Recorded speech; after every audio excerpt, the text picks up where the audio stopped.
Welcome to another edition of The Barking Dead. Welcome, everybody, to another episode of EPL on Pub. Class is in session, hitting the books on Pub Sports. This is another exciting edition of the main event on Talking Ant. Welcome to the College Football Pub Hub, Pub Sports Radio on Saturday, November 5th. Ian Cameron, we got Conor Mac, we got Big Ragoo, and back with us, not 100% yet, but he is playing through pain, and he's back where he belongs right here with us on the Saturday morning show. Big Boss, DJ Big Boss. How are you, DJ? Making it this morning, man. Glad to be on here with you guys. Glad to let the people know I am living. I'm not all the way out of here, but, you know, we're playing through the pain, like you say, today, and let's have some fun. Let's have some fun, and let's try to make some money in college football. As you know, we don't have many more weeks left in the regular season to make some money with college football. It's crazy how quickly, once again, the season is going. Like, we got a few weeks left, 4 weeks, and then we're going to be in the conference championship Saturday, the first Saturday of December. So it's unbelievable how fast it goes. We're going to start things off with fascinating matchup, Commander-in-Chief Trophy. One of the series of games that determines that, Air Force and Army. We've got Air Force 7-point favorites, 40.5 the total. This game is in Arlington, Texas, Globe Life Park, home of the Texas Rangers. So make sure you're aware of that. It's a neutral field game here with Air Force and Army. So Air Force is without a doubt the better of these two teams. But if you've been laying points in these games between service academies, your bankroll is probably nil at this point. I mean, all we've pretty much seen is close matchups. Even earlier this year when Air Force played Navy, and Navy's kind of been, mediocre. That game was down to the wire. Air Force only won 13-10. Another under with service academies facing off. So my first inclination is underdog and under. For me, it's very difficult to lay points in with these teams head to head, and it's very difficult to bet an over. Even with an Air Force offense that I think is one of their more explosive offenses, and an Army defense we don't trust. And I think Army's offensively capable. Somehow, some way, you get Air Force versus Army, Army versus Air Force, Navy versus Air Force, Navy versus Army. You get unders, and a lot of times you get close games. So that's the way I'd lean. I didn't make a bet here on this one, but I certainly lean dog and under. Conor Mac, what do you think? Air Force, Army. Yeah, this is one of Army's, worst defense. Even last year, though. But these games just keep going under. I mean, I can't talk you off any of that. That's the only play I'd have here. But everyone seems like Air Force tickets. I see all the money on them. This line hasn't budged at 7. Give me the 7 points with Army here. This is a one-score game, so I'll take the dog. All right. No debate. Air Force is better, but Air Force was also better than Navy. You know what the margin of victory was? 3. So there you go. What do you think here, Big Ragoo? Another Service Academy Classic on deck. You broke it down perfectly as far as the closeness of the games. No matter which academy plays, which Service Academy matches up. They're all pretty much a mixed bag of tricks against one another. But I think the change of venue might bring us might bring a surprise, maybe in the score, possibly. But my lean is I told Boss about this yesterday. I was kind of leaning towards the over just a little bit, because how bad Army's defense is, and if you like the over, I think you lean Air Force too. But I think it's still going to be a one-score game, and the points probably look good. But I'm gonna lean over on this game. Yeah, and that's the conflict, right? These games always seem to go under, but this feels like a matchup that could go over a total as low as 40. Now, I know you're not going to get pace on either side. Bleed the clock, long time consuming drives, shorten the game, less number of possessions. I get all that, but I mean, these are two offenses that are capable, and especially Army's defense, not so capable. Yeah. What are you thinking here, boss? These military games for me used to be a clear pass. But as I've getting to know more stuff going on, I recognize the unders in the military games. I haven't quite got a chance to really jump on it in over the last 2 years. But I think today I'm going to take a chance at joining everybody with that under in the military game. But I really like Air Force. I think the 7 points is a bit much because they play some type of weird game when these teams come together. So I'm looking to take Air Force and something more exotic on the money line. And maybe start my day with a nice money line par with Air Force and take the under solo by itself just for a little bit. My first time. I don't want to jinx it up for everybody. Big Ragoo's already on the over, so ain't no telling. But I'm just gonna try it. just eased your way. One quick thing. I've been playing Air Force first quarter lines. So Jake brought it up in the chat. I almost forgot that. Air Force first quarter. Yeah, it's been a moneymaker, that. There's no question about that. They've gotten off to fast starts. All right, that's an 11:30 a.m. Eastern kickoff, by the way, a little earlier than normal, so just make sure you're aware of that. It's actually on CBS, that game as well. All right, next up, we've got North Carolina, Virginia. These are the start of the noon kickoffs at noon Eastern. North Carolina, 760.5 the total in this game. To be honest with you, I'm going to do it. Even with this defense, as shaky as it's been at times this year, I'm going to lay the 7 with North Carolina because I don't think Virginia's moving the football. This is a hopeless, almost rudderless, almost impossible to trust Cavalier offense at this point. I don't know what's happened to Brendan. Well, I'll tell you what's happened to Brendan Armstrong. First of all, the offensive coaching staff sucks at Virginia. That's number one. Number two, the O-line sucks. And number three, there's not a lot of playmakers and not a lot of speed at the wide receiver position. And they built themselves off a passing game with good receivers, a good O-line, and speed at wide receiver. They don't have any of those things. They don't have a good O-line. They don't have speed at wide receiver. And as a result, the offense is just completely in shambles right now for Virginia. And I remember North Carolina when they played what I thought was a very bad offense, and I thought the very bad offense could move the football earlier this season. That was the Virginia Tech game. And Virginia Tech could not move the football. Even against a bad North Carolina defense. I think it's kind of the same type of thing here. And North Carolina blew them out in that game. I think it's kind of the same thing here. I don't trust Virginia. If Virginia's offense is that bad, that I actually trust North Carolina's defense more. And you don't need to say much about North Carolina's offense. It's excellent. Drake Mays had an incredible year. They're a very balanced attack. They can throw it. They can run it. Virginia's defense is probably going to get worn down. They've been okay, but your offense keeps going 3 and out. You're eventually going to wear down a defense. So I'm going to lay it with the Tar Heels here. Conor Mac, what do you think? North Carolina, UVA? Yeah, I can't lay it with North Carolina. We're back here to a touchdown or so. I don't trust them in the end. It's pretty telling. They lost to Louisville, Virginia 34-17, Duke 38-17. Maybe that's the type game. And you're right, they can't score, Ian. But I'm not going to get involved here. I'd be on the points if I had to, and I'd be on the under if I were looking here. I think Virginia's defense is pretty good, and they are at home here. So this game could be tight. So I'd want the points, and I'd lean under. All right, well, lean under and looking at the points potentially here with Virginia in this game. And I'll say this. Virginia struggled against Duke as well, and Duke's defense gave life to a non-existent Boston College offense last night, which has done nothing. And then all of a sudden, here's the backup quarterback making plays against Duke. So the fact Virginia didn't, backdoor job as well. Yeah, backdoor job if you had BC plus the points. So the fact that Virginia struggled to move the ball against Duke as well tells me that maybe North Carolina can step up here on DM. That's what I'm hoping for. What do you think here, Big Ragoo? We've been down this road with Carolina. I've been touting Carolina all week. I liked them early on. The only pause I would take with Carolina is they seem to play down to whatever competition they're playing. Like when they played Miami, I said, well, this is a get-right game for Miami. They ought to score points on Carolina, and Miami's defense kind of held tight with them, and they didn't score a lot of points there. So, and then Virginia's – they'll be lucky if they score 20 points.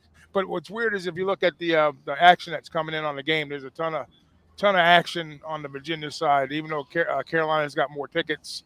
So that was my only pause here, just the level of play that they play down to, not up to.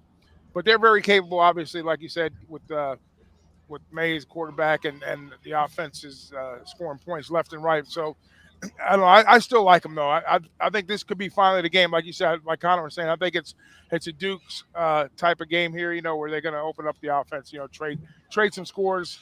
I think they bode well here. So even though it's in Virginia, I like the North Carolina side. All right. What do you think here, boss? Well, initially, when I first took it at first glance, I kind of like the over in that one.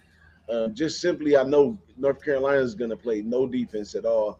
And maybe this, because of, conference, play all the time, maybe this gives Virginia a chance to score some points.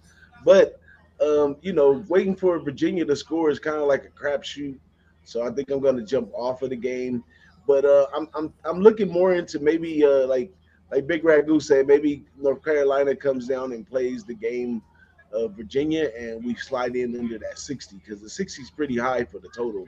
So I kind of lean under right now, but I'll probably stay off. All right, lean under for Boss. All right, next up, we continue along. Iowa, Purdue, also an early Big Ten game. Purdue, 3.5-point home favorites, 39.5 being the total in this game. A lot of money is poured in on Iowa. I think it's more, let's take points with what we think is the better defense, because you probably now have to say that they do have a better defense. I actually like Purdue's defense early in the year, but they have seemed to, because of injuries and because of maybe just fatigue, wear and tear of a season, they've started to decline a little. Plus, they haven't had a bye week yet until actually this week. But the bye week, I think, came at a right time for Purdue because you're right. The defense gave up 29 to Maryland, 37 to Nebraska, 35 to Wisconsin, which isn't a great offense. I actually think the bye week helps this Purdue team quite a bit going into this game.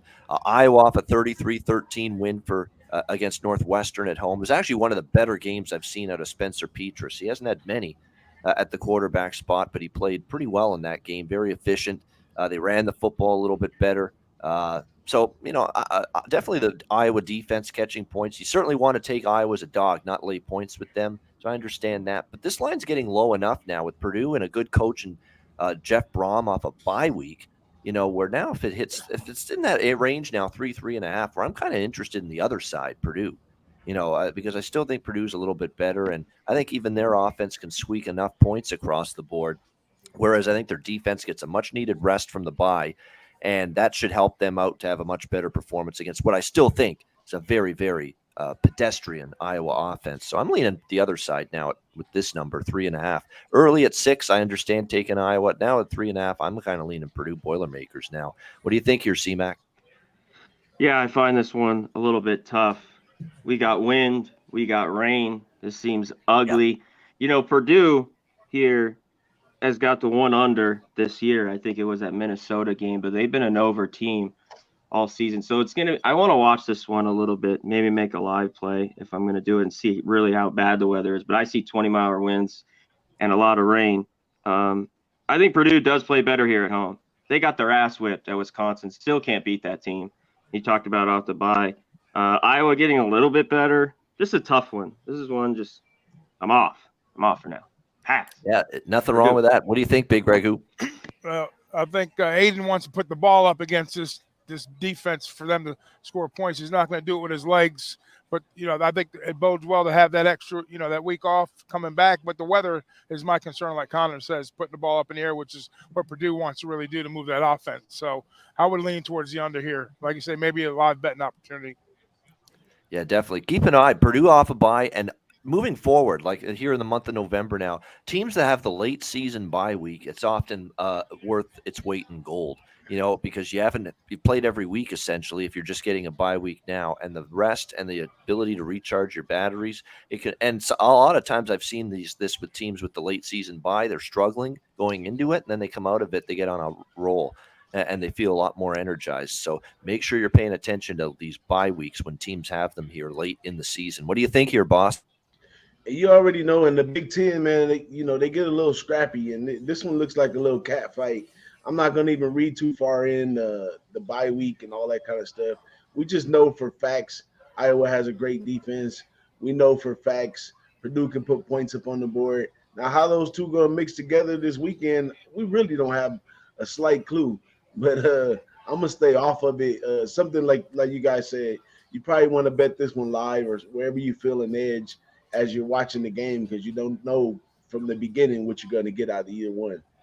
Yeah, it feels like strength versus strength and weakness versus weakness, which makes it a tough game. The strength of Iowa's defense, the strength of Purdue's offense, and then it's the weaknesses of the Purdue defense and the Iowa offense. Who's going to win that? So that's what makes it a tricky game. All right, Minnesota, Nebraska. Minnesota, 14.5-point road favorites, 45 the total.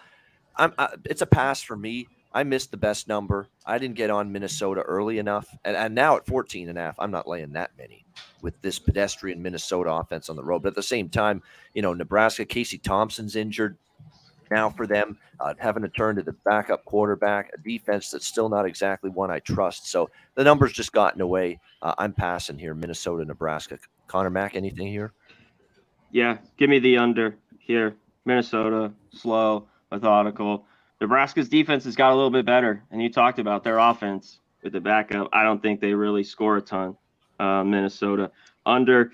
And you know what? Different thing. I still don't love Nebraska. I kind of lean in with the points, but I can't even get there, getting the 2 touchdowns. But I like the under. Chuba Purdy going to be the quarterback today for Nebraska. Purdy, yep. And 2 interceptions, 50 yards. 3 of 8 for 15 yards against Illinois. Sounds like nothing. No points to me. Not good at all. So that's the under's probably not a bad look here. What do you think here, Big Ragoo? I've seen Chuba Purdy up in Tallahassee too, once upon a time. But yeah, I was leaning Nebraska in actuality, but the injuries are a little too much, and the numbers kind of crept up. So maybe Nebraska on a sneaky play, slow play it, like Conor was saying, the under. But yeah, I'm not on the side either here. I just lean Nebraska at home. No play for me. All right, boss. I like the under a lot in this one too. Minnesota's been playing to the under. Nebraska's been playing to the under as well. And we got a Nebraska team. We at the part of the season right now where some of the teams are making some of the players are making a choice where they're going to be next year, or what they're going to be doing next year. They have the coaching thing going on over there. So I think this is a good spot right here to take the under. All right, liking the under. We stay in the Big Ten now. Maryland and Wisconsin next up here. Wisconsin 5-point home favorites, 49 the total in this game. I'm going to go back to pretty much, the Purdue game was the exception, but you talk about Wisconsin in the home favorite role. Certainly under Paul Chryst, they were horrible against the spread. Here now with the new coach, obviously Jim Leonard's taken over. They've been better. There's no doubt. They beat up Northwestern. They beat Purdue. Pretty impressive win there.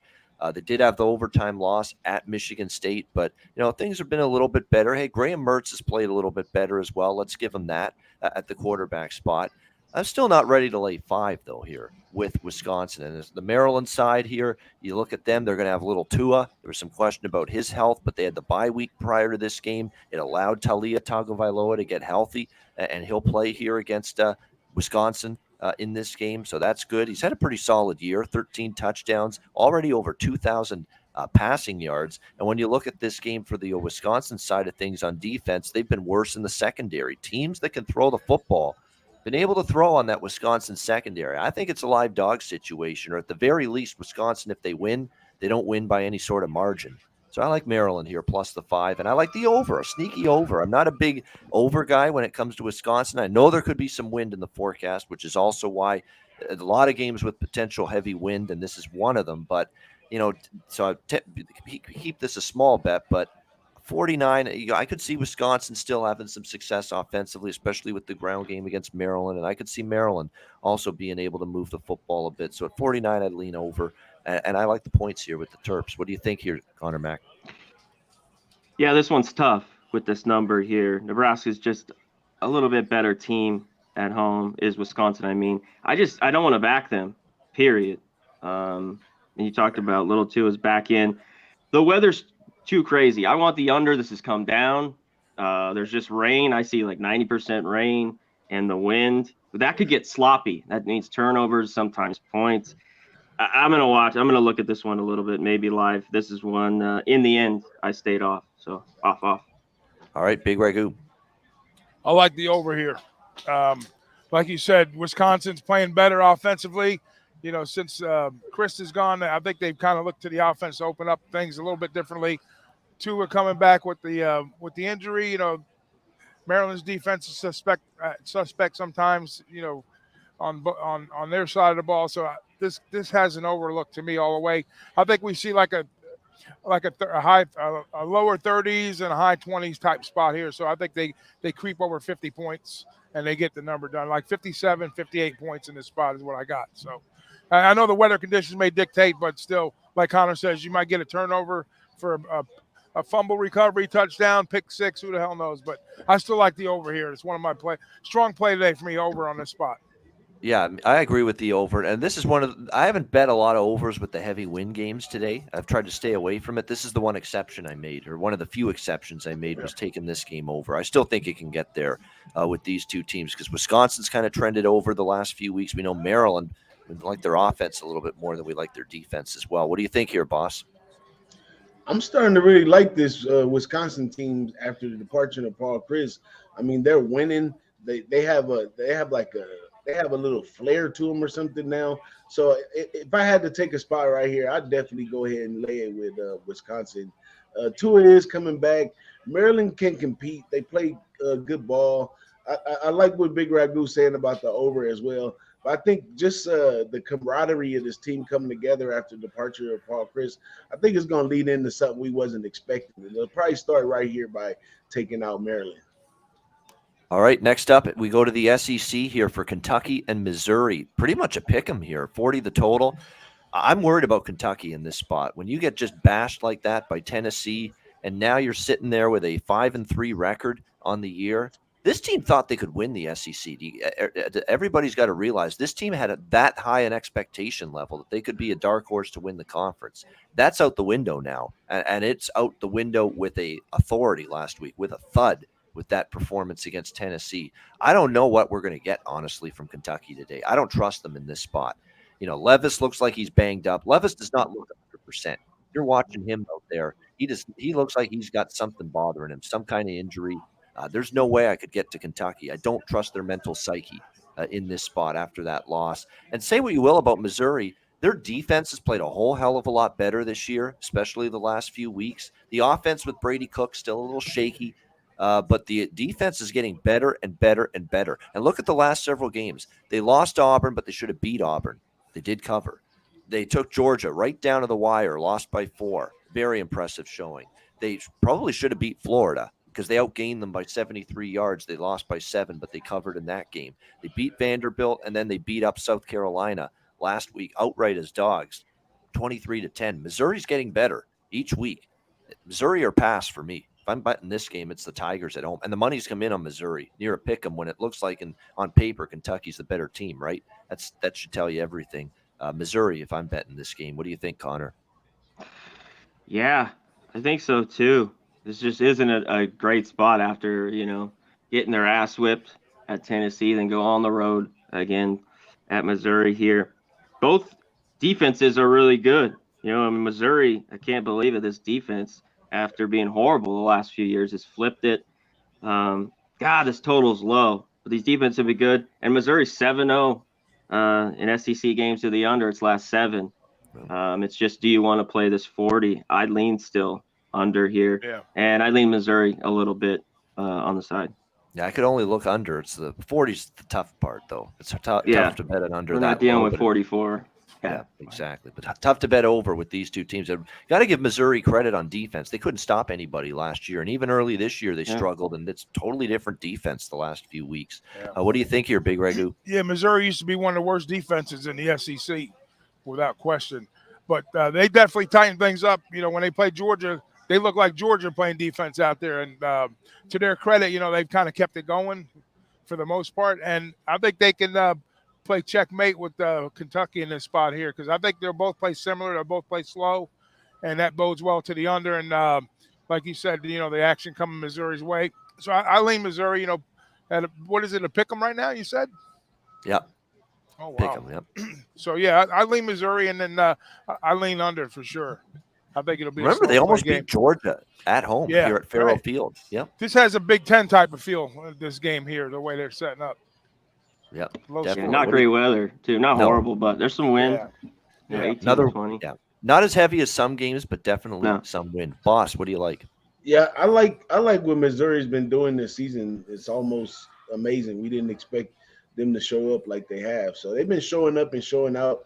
Makes it look like a good spot to take them, but I would kind of tread those waters kind of slow.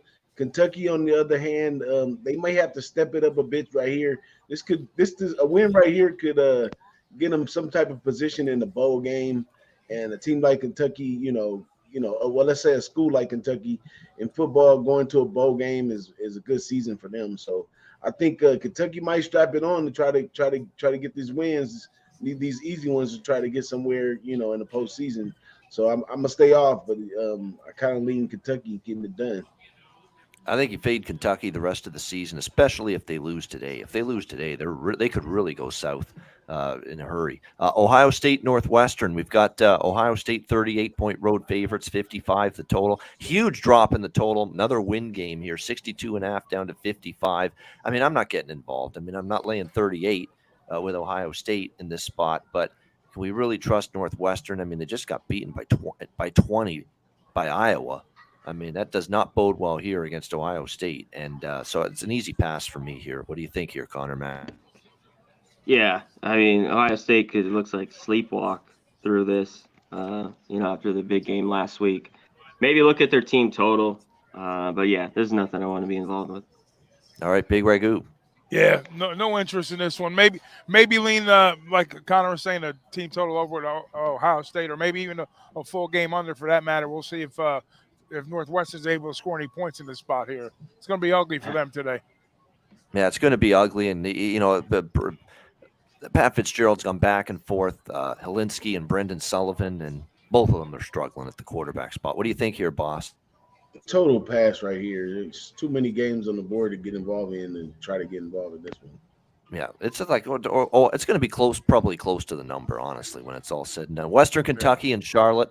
Western Kentucky, 15.5-point road favorites, 72 the total. So there's an interesting stat out there. I believe teams that have fired their coach, I think the 12-9 ATS so far this year, all the teams combined that have fired their coach in all their games. So it's actually a winning point spread, Mark. And we saw what happened with Charlotte.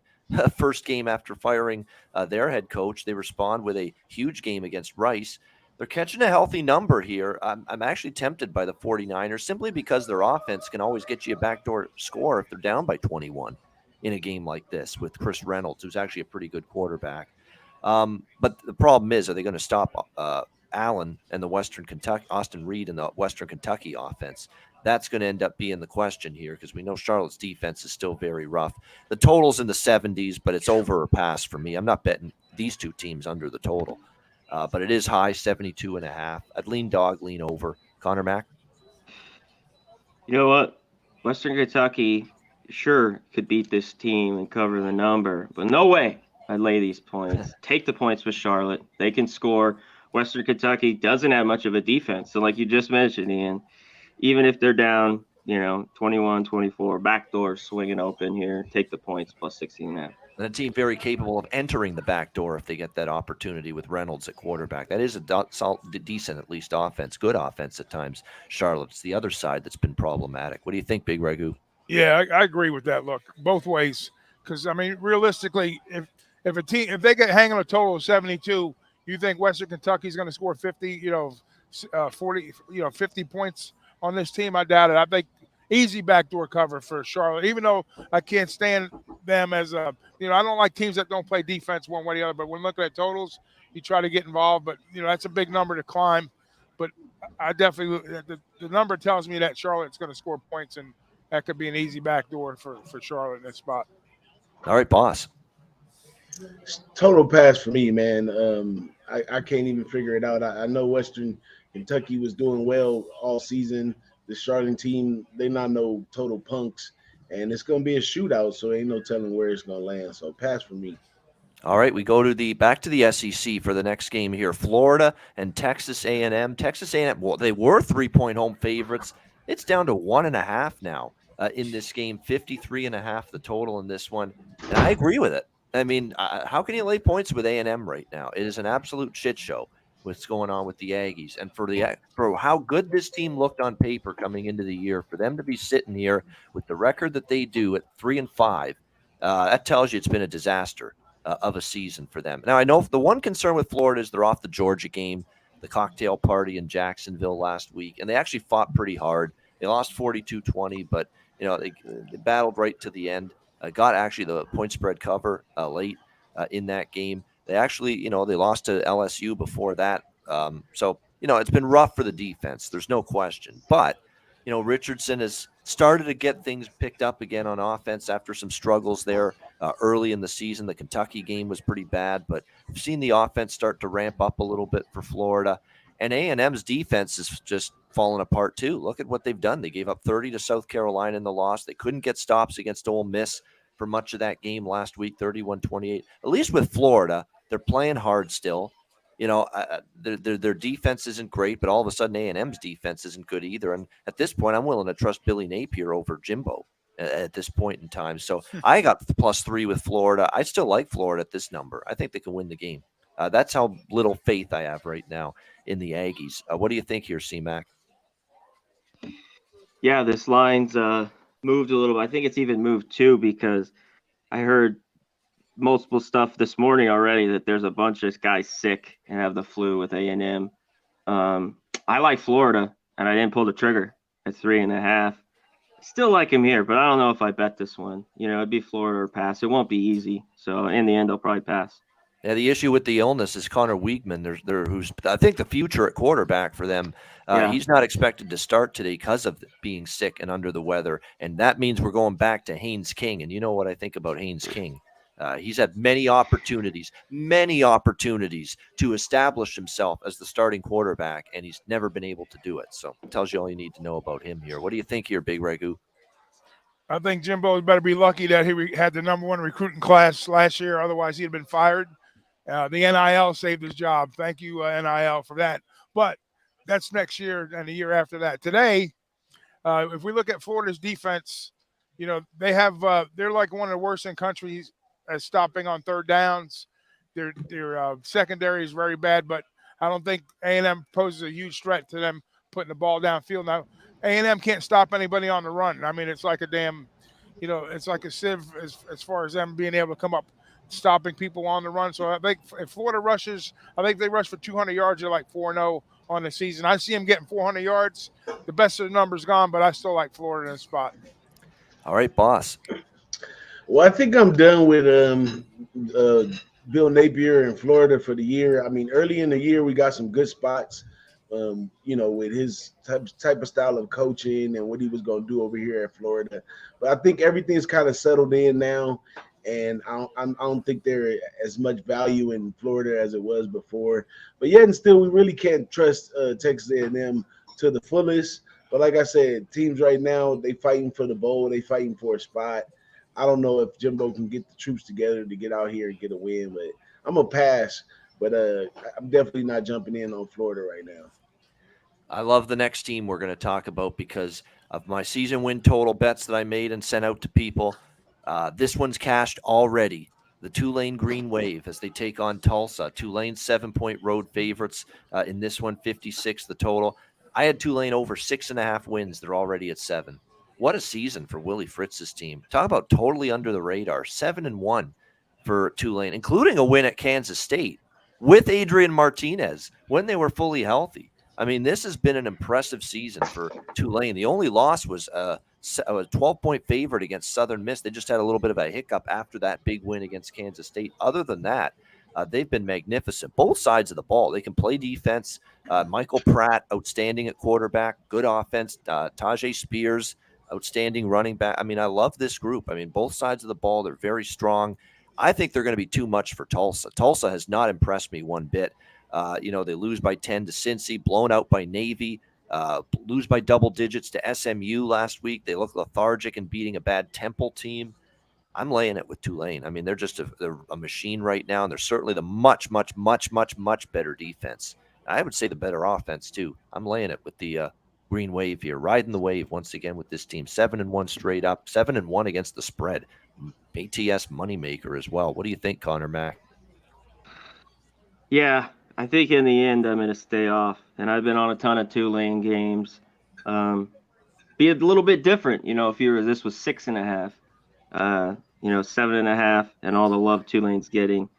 I'd watch out. And it's not like I'm crazy about Tulsa and rushing to back them. So in the end, I'd lay off. I'm off. We might not even see Tulsa's quarterback today. Davis Brin questionable. We might have to go to Braylon Braxton at quarterback for Tulsa potentially. What do you think here, Big Ragoo? Yeah, there's too much offense on the Tulane side, and there's going to be a strength versus weakness mismatch here on the Tulsa side to try to slow Tulane down. But unless they get a couple breaks here and there, maybe they creep inside the number. I mean, my power ratings actually have Tulane, 2.5, 3 points, but I don't see it. My brain tells me no, so I'm going to stay off of this one. But I can only go with Tulane. There's no way I'm going to back Tulsa in this spot. Oh, I've heard of that before many times. Cappers that I know that the numbers say I should bet one side, and the gut and the mind and the eye test is telling me I actually should bet the other side and go against my numbers. So, right, It exactly. often happens that way. What do you think, boss? I lean Tulane because Tulsa, they're a little confused. Sometimes they don't know if their strength is offense or defense or what is going on. So they like a deer in the headlights at times. Whereas Tulane's a little more focused on what they're doing and they're getting those wins. So I lean Tulane or nothing. One of these weeks, TCU is going to be in for a battle, and maybe, and I think this could be the week. I mean, TCU hosting Texas Tech. It's one of the big games at noon. I think it's the Fox game, if I'm not mistaken. TCU, 8-point home favorite, 68.5 the total in this game. I like the Texas Tech side a little bit. Now, I know last week was a disaster against Baylor. It was all turnovers.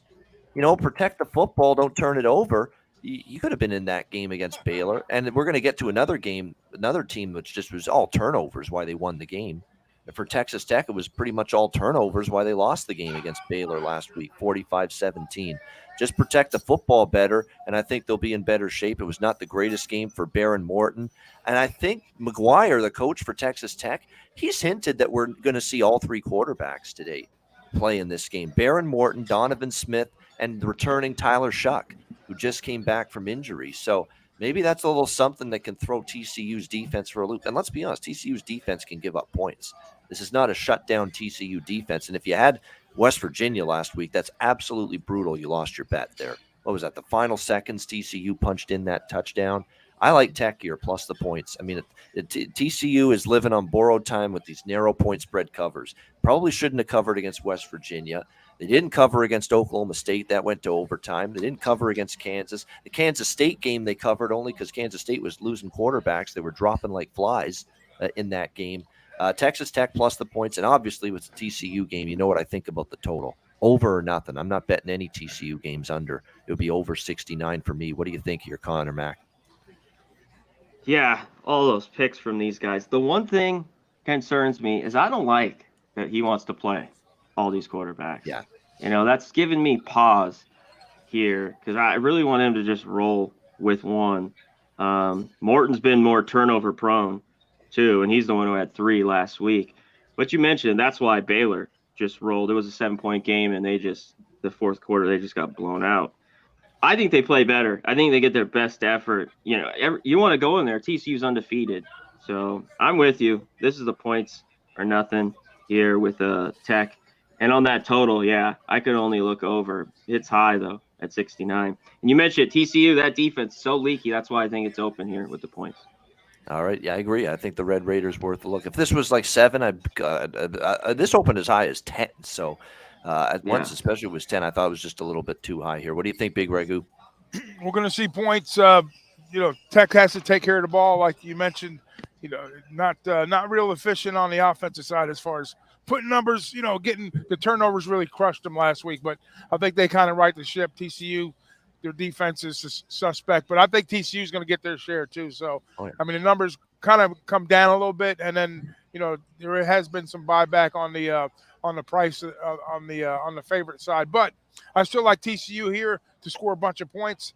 I'm not afraid to lay the 38.5 team total over with this spot here. I think TCU hits the 40s with ease, and then you see probably Texas Tech, probably getting a 30 somewhere. So I think they cover, but I think TCU over team total is a better bet. I picked my spots to go against TCU well because I had Oklahoma State. They covered against Texas against TCU, and I had there was another one that I went against them. It was the Oklahoma State game, and I had them for the Kansas State game, and that they didn't cover only because of the loss of quarterbacks, the injuries for Kansas State, and I stayed off them last week. Like I didn't like West Virginia in that game. I didn't trust them, and it was a brutal beat, but I'm glad I did stay. I feel this is a good spot. And good number to step in and try to go against TCU. We'll see. We know that offense is going to, with the running back's been outstanding. And, of course, Max Duggan's been terrific at the quarterback spot. There's no denying that. What do you think, boss? Good spot right here for the over for sure. But definitely, this is a in-state game, Texas on Texas. Definitely a spot to take the dog plus the points. This thing could end up in overtime, all type of situations with the in-state stuff. But I think the over is a real solid spot right here. These two, both Texas Tech, they'll score with you if you want to score. So I think the over is a good spot. All right, all right, liking the over. We definitely agree. We all agree on that, that there should be a lot of points here in this game. All right, we'll do a quartet of games here, all bunched together. We'll do Georgia Tech, Virginia Tech, South Florida Temple, Marshall, Old Dominion, Georgia State, Southern Miss. Georgia Tech, Virginia Tech. I like Georgia Tech here, plus 3.5, just because, it's two teams that are not very good. But I'll take points with Georgia Tech's defense, which has been, I think we'll finally have a game where they could nullify somebody, because we know I don't like the Virginia Tech offense and Grant Wells. That's putting it mildly, all that much. So I like Georgia Tech a little bit in that game. As far as South Florida Temple's a pass for me. I'm not backing either side there. I'm not laying points with South Florida on the road, but I'm not backing this Temple team, only getting 3.5. That's an easy pass for me. Marshall, Old Dominion. I lean Old Dominion a little bit. Plus 3.5. Great defense, Marshall, but they have no offense. The offense is abysmal. And you're going to lay more than 3 on the road with that offense of Marshall right now? No, I got to only lean to Old Dominion in that game. Maybe lean under as well. And then Georgia State, Southern Miss. I like Southern Miss at home. Just to win the game. I took them on the money line. You can lay the 2.5. They're good at home. I don't trust the Georgia State defense. It's been bad all year. I think Southern Miss, the better defense, they win that game. So that's my take on those 4 games. Conor Mac, what do you think of those 4? Yeah, if Sims is in, I think Georgia Tech a little bit as well, as he's kind of a game time I hear. And I heard he practiced. He might be a go. Nothing with that. I'm Temple. assuming he's playing. It looks like he is. Looks like he's been. Yeah, I think he's going to play. Nothing with that Temple game. Maybe it gets over. This total's a little low. Because even Temple could score on South Florida's defense. I'm with you. I'm not going to bet it. I lean Old Dominion, but I don't want them. They've been too inconsistent, and their defense hasn't been good as of late.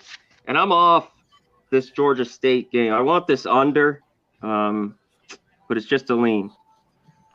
All right, liking the under a little bit, but just a lean there. All right, Big Ragoo. I'm with you on the Georgia Tech game. I think Sims come back. I think they run the ball. They control the clock, and they come away with a win. I like them on the money line in this spot here. The South Florida Temple game, I'm off of that one completely. The OD game and Marshall, I don't want any part of Marshall laying points anywhere on the planet. And then the Southern Miss, that's a game I love. I love Southern Miss. The short number, under a field goal, they're due for a pretty good game offensively. We know their defense will show up, but some squander opportunities they had earlier in the year that I think they'll make up for in this game here. So it's Southern Miss for me and Georgia Tech on those out of those 4 games. There you go. And I like Southern Miss too. But you know what's funny about that Old Dominion Marshall game? Back in the day when I first started, even 10 years ago, but especially 15, 20, 25 years ago, when you had a bad defense versus a good defense versus good defensive team, and then a not so good defensive team like Old Dominion, but the better defensive team, Marshall, you'd actually lay the points with the better defensive team. These days, though, I want the better offensive team. It seems like now the better offensive teams are still winning out in these games, and that's certainly Old Dominion. And Marshall's got zilch right now on offense. They're one of those teams. You watch that offense; it's borderline embarrassing what we're seeing out of Marshall's offense right now. What do you think here, boss, of those 4 games? No real plays on none of those except for the Marshall Old Dominion game. I pulled that game up on 2 teams trending under, but I like a contrarian look right today. Even though the total's a little low at 46.5. I think that somehow the history of these two are basically the contrarian view that 2 teams that look about equal will play a better game than we expect them to come out and play. So I'm thinking of going over in that one. All right, leaning toward the over a little bit with that one. All right, Penn State, Indiana. Penn State 13-point road favorites, 50.5 the total. So initially, early in the week, I'm like, I got to lay the points with Penn State here. Indiana's that bad right now at this point in time. But then I looked into it more, and I say Indiana's off a bye week. Penn State's coming off a tough loss to Ohio State. They battled their friggin' asses off, and they fell short. Am I really going to trust James Franklin to rally the troops? That guy, that coach in this spot, laying double digits on the road, even though Indiana's horrible. I can't back Indiana. I won't back Indiana, but they are off a bye. I don't love the vibe around Penn State after a tough, and that's their second loss now, so they pretty much can't win the Big Ten. And I've seen these Penn State teams before. They suffer a big loss in a big game, and there's a hangover a lot of times the next week. So I'm passing the game. I just don't trust Indiana enough, even if, Penn State's a little deflated. What do you think here, Conor Mac? Yeah, I don't trust them either. I mean, I want nothing to do with this game. Maybe you could look at Penn State's team total, but I want nothing here. Pass. All right, Big Ragoo. Yeah, a little hangover, definitely a hangover spot for Penn State here. I would look maybe even an Indiana team total. I know they're not offensive juggernauts, and Penn State's D is pretty good, but I would look maybe towards the Indiana side, coming off, freshened up off the layoff here, and maybe they crack their number on the team total. So it has to be Indiana or pass for me. I know Wes Reynolds does great work on VSiN, and he's an Indiana alum. So, yeah, obviously he wants Indiana to do it. Doesn't mean he bets them. He bets against them. He's very, very rigid when it comes to Indiana. He'll bet against them.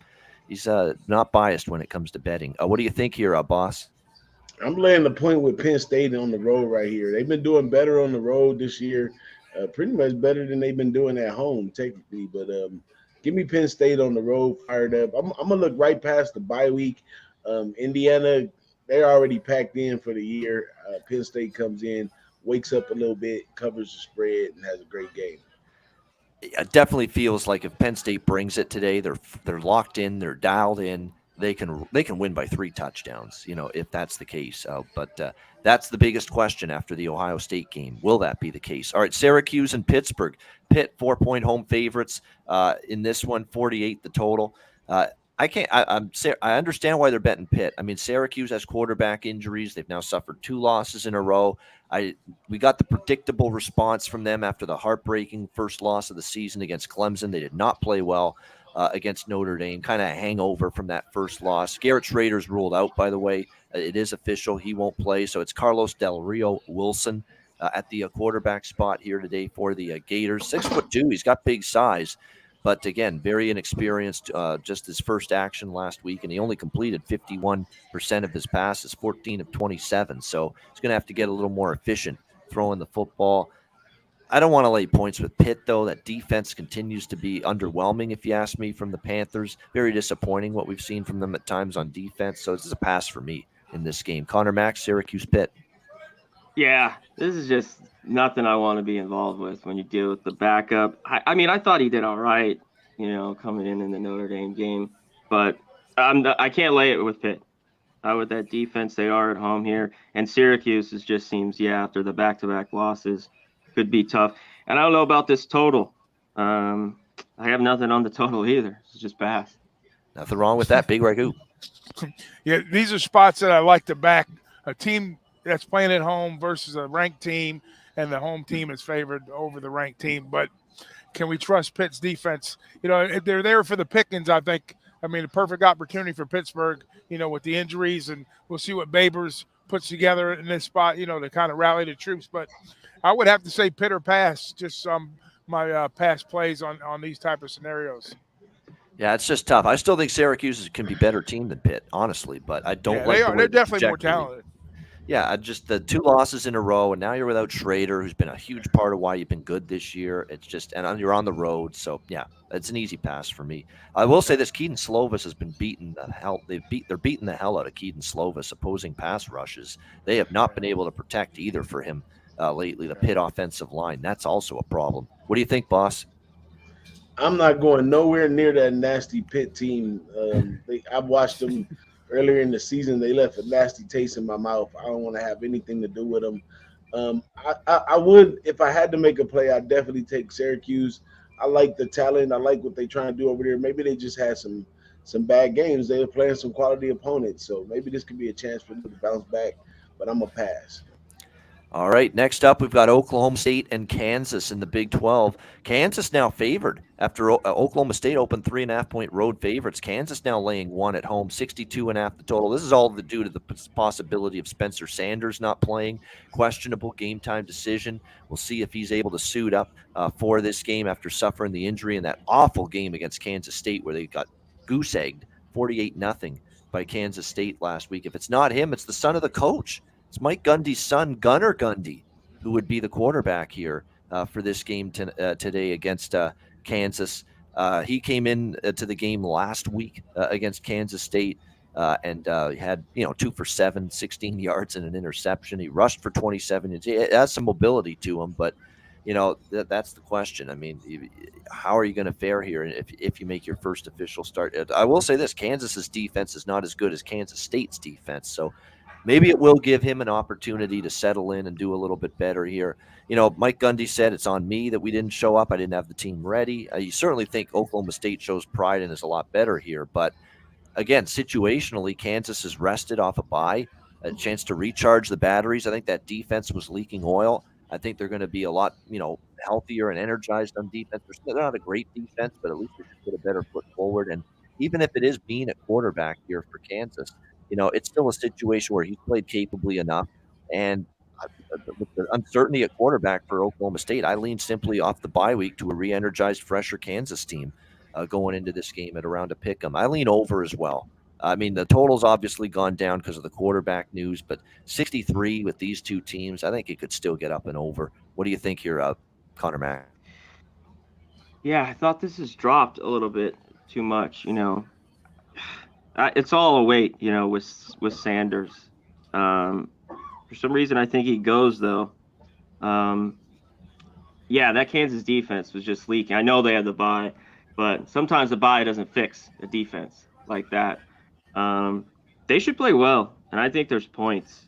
I don't know if I take a side, but I lean over. I know there's a ton of money on this under, but I lean over as well. Yeah, especially when you consider the total opened at 69, and now it's 63. So at least you're getting the best of it if you like the over in terms of the number. What do you think here, Big Ragoo? This is the same scenario as the last game I just talked about. You got a ranked team coming in on the road spot. That's the home team's favorite, and we basically know why they're favored. But there's some Kansas action regardless. I think in this spot anyways with the bye. So I'm all over Kansas here. Even though I'm not going to get the best of number, I think they win. And yes, there will be points. So I see an easy 70 spot here in this spot. I see 40 versus 30.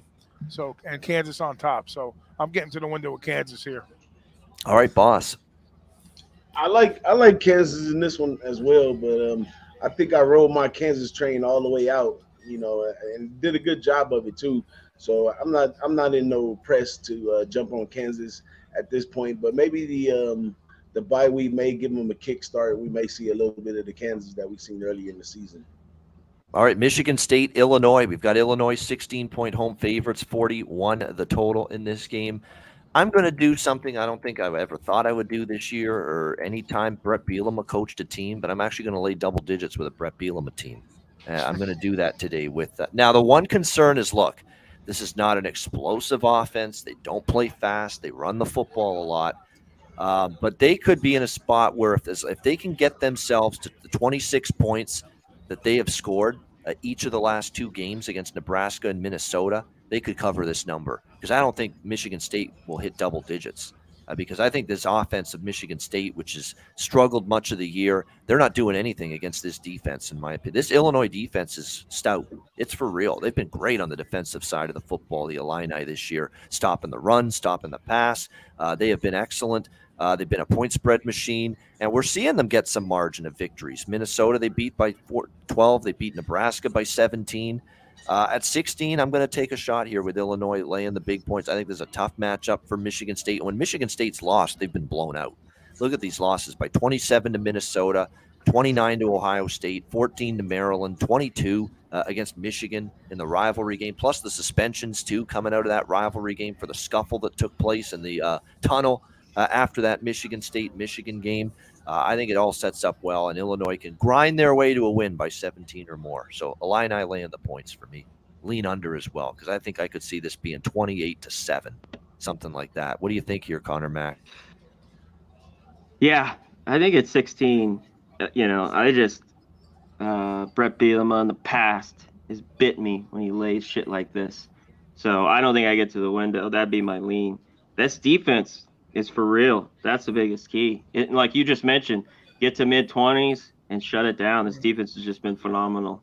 And I think they get more of it. And this total's low, 41. So yeah, I'd lean under, but it's super low.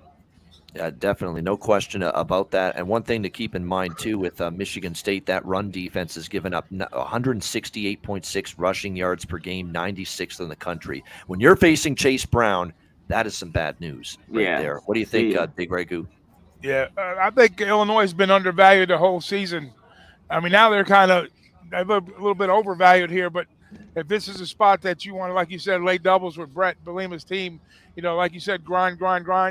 I think they grind them in. They put them in a meat grinder. You're probably looking at a 13-point spot for Michigan State here. So I really don't want to lay the 16 and a half with this, but I might have to because I think the wheels have come off the cart for Michigan State, and this is probably going to be the culmination of the season right here. So I would have to say Illinois, lay the number with Illinois, and hopefully they blow them out. If you like Illinois too, I think it kind of goes over. Might be a sneaky over spot because if State can put up 2 touchdowns, I think Illinois will probably score anywhere between 28 and 35 points here. So I take that too. I lean over and I take Illinois. And by the way, Tommy DeVito, 72% completions, 12 touchdowns, 2 interceptions. He has found new life here at Illinois after not going well at Syracuse. A lot of it wasn't his fault. The O-line sucked the whole time he was at Syracuse. What do you think here, boss? Well, this game makes me feel like a real slut coming out here going after this Michigan State team while they're down 8 players out, the scuffle, they're having a bad season. And, I really don't want to be taking advantage of them, but I really like the under in this one. Illinois has been a stand-up team. Brett Bielema plays a pro-style, slow offense. They're not going to be in a rush to stick it to them. They're just going to do what they do and go out there and win. I believe Illinois, is going to cover as well, but I like the under a little bit more. So give me the under in that one. Right, Oregon, Colorado. You've got Oregon 31-point road favorite, 62.5 the total. I actually have small bets because the number's not a bargain. They're only small bets, but I did lay the 19.5 with Oregon first half and the full game. A mini split on the Ducks here. I honestly think this team actually wants to get a margin because I actually think it would benefit them to absolutely pulverize Colorado for their playoff possibilities, in my opinion. Because I think, being in the Pac-12, people would look at a Big Ten or an ACC or an SEC team over them in the playoff if they get to that point. So I think it's important to just steamroll a team like Colorado to them. And they're certainly capable of doing it with that offense and Bo Nix and company, the way they're playing right now. So I think it's an Oregon smash spot. I think the total could get over as well because I can see Oregon hitting the 40s or 50s here. You'd only need like 10 or 13, 14 points out of Colorado. So the total's gone up too. I agree with that. Conor Mac? Yeah, Oregon's team total, which I'm sure it's 40. It probably gets there here. I think they win. It's just, do you want to lay this big number? It's 47.5 is the team total. Damn. Yeah. It's huge. It is huge. 7 touchdowns. I bet you they get 49, though. Yeah. They I'm should. with you on that. I don't know. Good segue for me. Over Oregon, 47.5. Bet it. Yeah. I agree with that.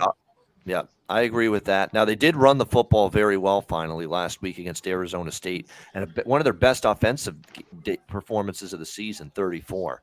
So that's kind of why I think the full game, 62.5, can get over as well, because I think Colorado can at least at home punch in some points to help the over there. What do you think, Garbage boss? time over. I like Oregon scoring a 50-piece, so I think it's going to go over as well. I like it.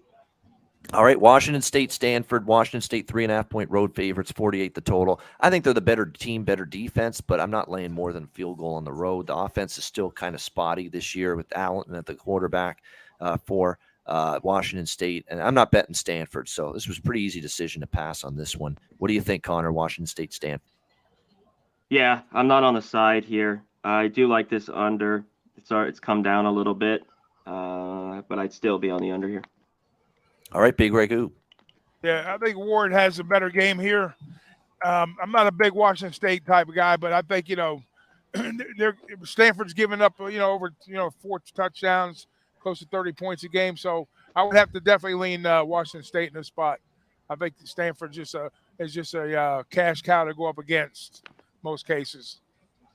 Just a reminder to everyone in the chat, because we do get people in the chat asking, do you guys like this game? Do you like? We hit every game.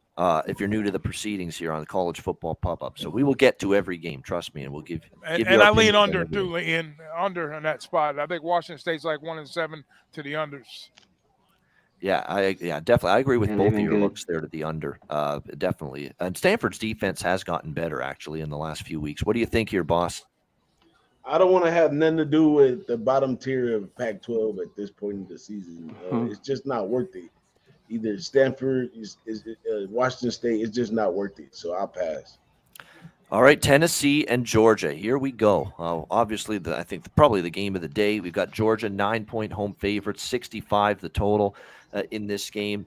It kind of has that public underdog kind of sentiment to it. But I do lean Tennessee. I do. With the way they're going right now on offense, they could easily punch in a backdoor score, even if they're down 10 or 14, like Florida did last week against Georgia. And the one thing that I fear about Georgia's team is the secondary a little bit, because I saw a Florida receiver get behind that secondary last week.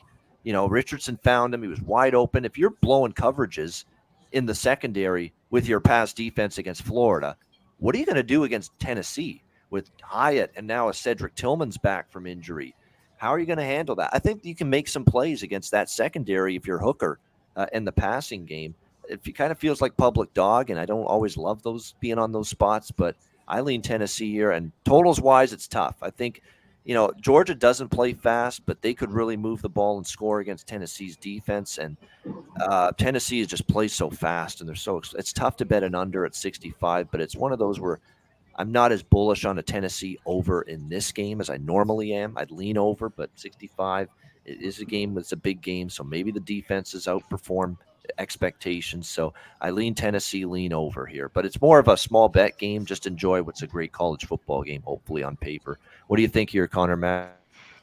Yeah, I just think I'm going to watch this one. You talked about it. There's just all this money on Tennessee. Seems like a public dog. The line's moving, though, to 9. Georgia's owned them. This is kind of similar, though. That A&M game. Tennessee was at home.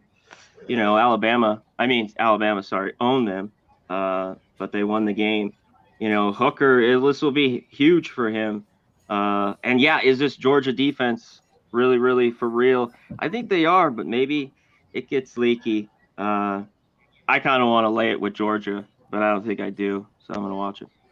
Yeah, and the one thing that concerns me is someone that's going to have some kind of bet on Tennessee here is Tennessee's wins did come at home, the big wins. I mean, the Kentucky win, the Alabama win, both of them at Rocky Top. Now you got to go do it on the road.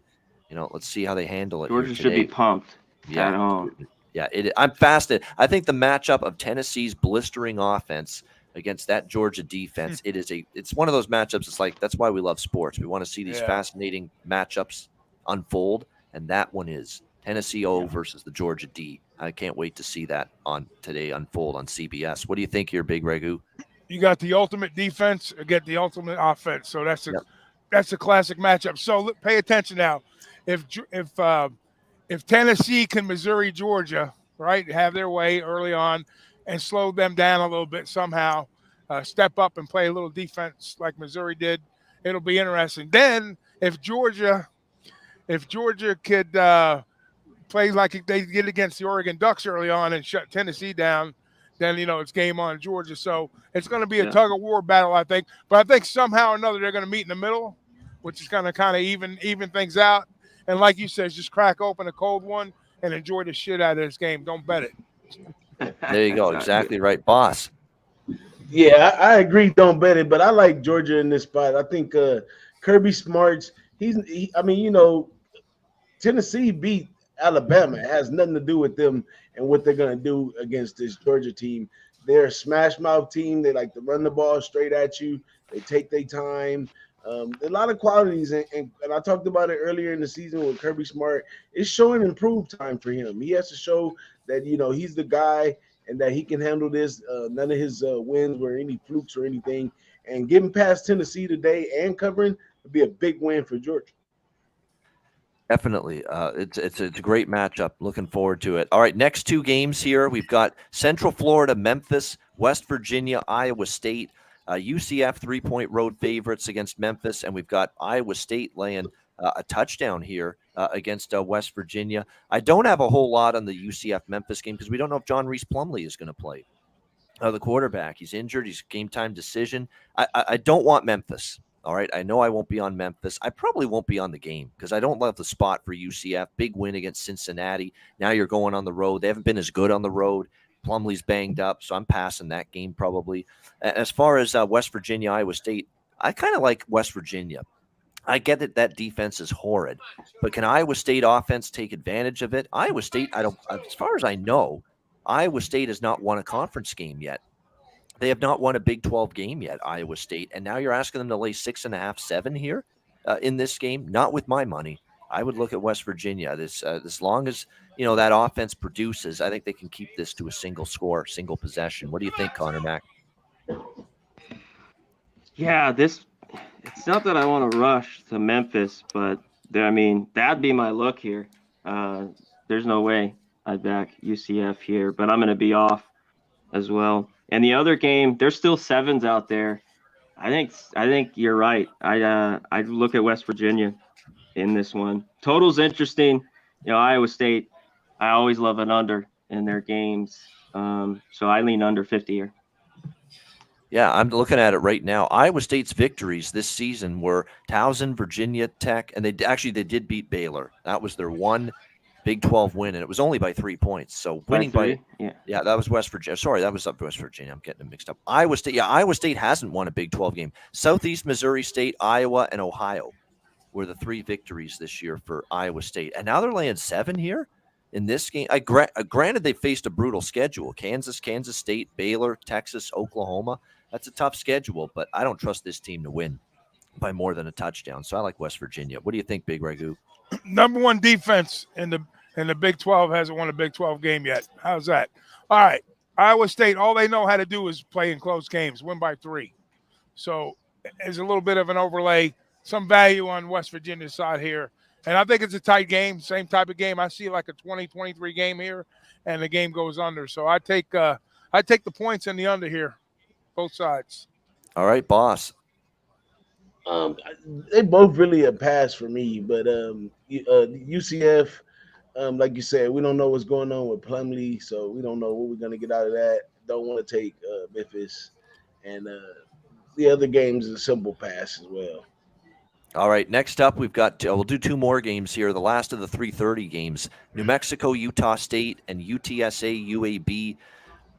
Under, and under. I can't say enough of the under. New Mexico, Utah State. Who's scoring points in that game? New Mexico's pathetic offense or Utah State's offense, which is down 3 starting quarterbacks? Logan Bonner out, Cooper Legas out, Levi Williams doubtful. You're down to Bishop Davenport at the quarterback spot, likely to get his first career start here. Actually, he did get his first career start last week against Wyoming. Who's scoring points in this game? So I could only look under there, New Mexico and Utah State. UTSA, UAB, again, Dylan Hopkins, that's been the big injury question this week for UAB. Is he going to play for the Blazers? He's doubtful. I ain't putting a cent on Jacob Zeno, that quarterback. He's been too disappointing, in my opinion, for UAB. I'd actually take UTSA in that game. Frank Harris, the much better quarterback, better offense. I lean Roadrunners in that one. What do you think here, Conor Mac, those two? Yeah, New Mexico, Utah State, under.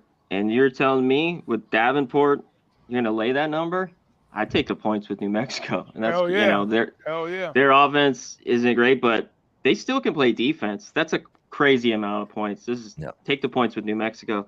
The other one, man, this game, I think in the end, I'm going to stay off. I want to take the under here in this UTSA UAB game, but UAB's defense just hasn't been the same. So I lean under, though, there. All right. What do you think here, Big Ragoo? Yeah, you're talking New Mexico. 3 scores that kind of beat you, and 2 teams that can't score. Points. I'll take the points all day in that game. Not crazy about it. That's a hold your nose play. And then UTSA, I'm with you. I lean UTSA on that short number. I think they're a better team, more talented team overall. So give me the Roadrunners. All right, Roadrunners as well. All right, what do you think, boss? I like UTSA as well, and this Utah State team and New Mexico. They speaking on Utah State feeling as though football is back at home for them right now. You know, they got a lot of trauma with Blake Anderson and some allegations on him. It's a whole bunch of mess, and they feel like they finally settling down to play football today. So I'm gonna stay away from it. I think Utah State might have a breakout game. Even with they like the 4th-string quarterback that they got in there now, so they could win and cover as well. Because New Mexico, on the other hand, like we just can't. How are they going to score? We can't really put together, what are they going to do on offense? As much as we think the defense can take them far in the game, not much offense to say at all. So I'm gonna stay off of both of them. But those are my takes on it. All right, going to stay off it. And when it comes to that, those two. All right, next up, as we go to the 4 p.m. Eastern kickoffs, we'll group these. How many do we have? We have 4 games. All right, we'll do the first 2. We'll start with FIU North Texas. Or actually, we'll do Liberty Arkansas. We'll do Navy Cincinnati and Liberty Arkansas. We'll do those 2. Cincy's laying too big of a number for me in this spot, but at the same time, Navy's banged up at the quarterback position. It's a lot of points. I'd be more interested in Navy if Lavatai played, but as a result, I'm probably going to pass in that one. Cincinnati, did they bounce back after a heartbreaker against UCF last week? We'll see. That offense too for Cincinnati, underwhelming last week, so they've got to improve and step it up if they're going to cover a big number like that. And then Liberty Arkansas, I like the dog and I like the over. It's just that I don't trust Arkansas's defense enough right now to be laying this kind of number. Jonathan Bennett's the quarterback again for Liberty, and early on, I didn't like him. I thought he was bad, but he's gotten better. It's a lot of points. It's kind of a flat spot in the schedule in the middle of SEC season for Arkansas. So I kind of like Liberty here, plus the more than 2 touchdowns and the over as well. I think it gets over 61.5. I've been on Arkansas overs a bunch, won a bunch. Why stop now? Conor Mac, what do you think? Yeah, I don't think I'd bet it. I'd want the points with Navy if I were to bet that one. And the other one, I'll stay off the side. I'm just with you there. I'd be on the over. Arkansas gets theirs, and I think Liberty gets in the mid-20s, so it gets over. All right, Big Ragoo. Yeah, I don't want any part of Navy. Sometimes these backup service academy quarterbacks, they can get really bad, really ugly. But Cincinnati is not a team that I'm happy about covering 3 touchdowns, so I'll lay off of that one. That's a off spot. And I'm with you guys. Shoo-wee! Over the total. There you go, over the total with Liberty Arkansas. All right, Bob. Hey, I can't do it as good as Big Ragoo, but I like the Soo-wee as well with Arkansas. I think they may be able to cover the point. I think Arkansas is going to show a bright season right here at the end of the season. It's going to start with Liberty. Liberty does have a good record, but they haven't been playing these type of quality teams. I think they're going to get past them today in that one. And then the other one, Cincinnati, I don't know, still got a bad taste in my mouth about their offense after they gave it up last week to UCF. So I can't back them giving up that many points. All right, we got 2 matchups now, one in the Sun Belt and one in the in Conference USA. South Alabama, Florida International, North Texas, South Alabama, Georgia Southern, FIU, North Texas. I'm taking FIU. I'm on the Golden Panthers, believe it or not. This is a team that has found some spark, been competitive, covered 3 straight, 3-0 ATS. All of a sudden, there's a flicker of hope for a program that was just an embarrassment last year, started out the season just terribly. I think you've got to give a lot of credit here to Mike McIntyre, a guy that's been around the block and the head coach here. He's actually pumped life into something that didn't have any life to it whatsoever. FIU football. They beat Charlotte big time. They have a nice overtime win against Louisiana Tech last week. They've covered 3 straight. This quarterback of theirs is getting better and better and better, it seems, each week, more comfortable. Grayson James, I thought he had his best game of the season against Louisiana Tech last week. I think they'll put up points here against North Texas. I still don't love this defense. Now, North Texas, they have covered 5 straight. They're playing some better football. They've won 3 of their last 5, but now they're in a range where I don't trust them. I mean, it's one thing to take them as dogs the last 2 weeks, which I did. Not the UTSA game, but I took it last week against Western Kentucky. They won that game outright, but now you're laying big points here with them against a resurgent Florida international team that's hanging around being a lot more competitive. So I like the points here with FIU, and I like the over. Should be a lot of points there in that game. And I like the over in the South Alabama-Georgia Southern game. I think the Georgia Southern passing game will work, and I like the South Alabama offense. Meanwhile, the South Alabama defense has not necessarily played nearly as well in recent weeks. So I like over the total with that game, USA and Georgia Southern. Conor Mac, what do you think of those two? Yeah, North Texas has been just money. And now here we go, laying a big number. Yeah, I like the points with FIU, but I like the over even better. North Texas should score, and I think FIU gets in the 20s. The other one, that might get over, but I like Georgia Southern. I like this home dog. Give me the +3.5. I think they not only cover, they might win outright. Yeah, I mean, Georgia Southern's been one of those teams that way better than expectations, way better than I expected with Clay Helton as the coach. I thought that would be a bad team this year. They've played well, and Van Treese has gotten out of Buffalo, and he's played pretty well for them at quarterback. What do you think here, Big Ragoo?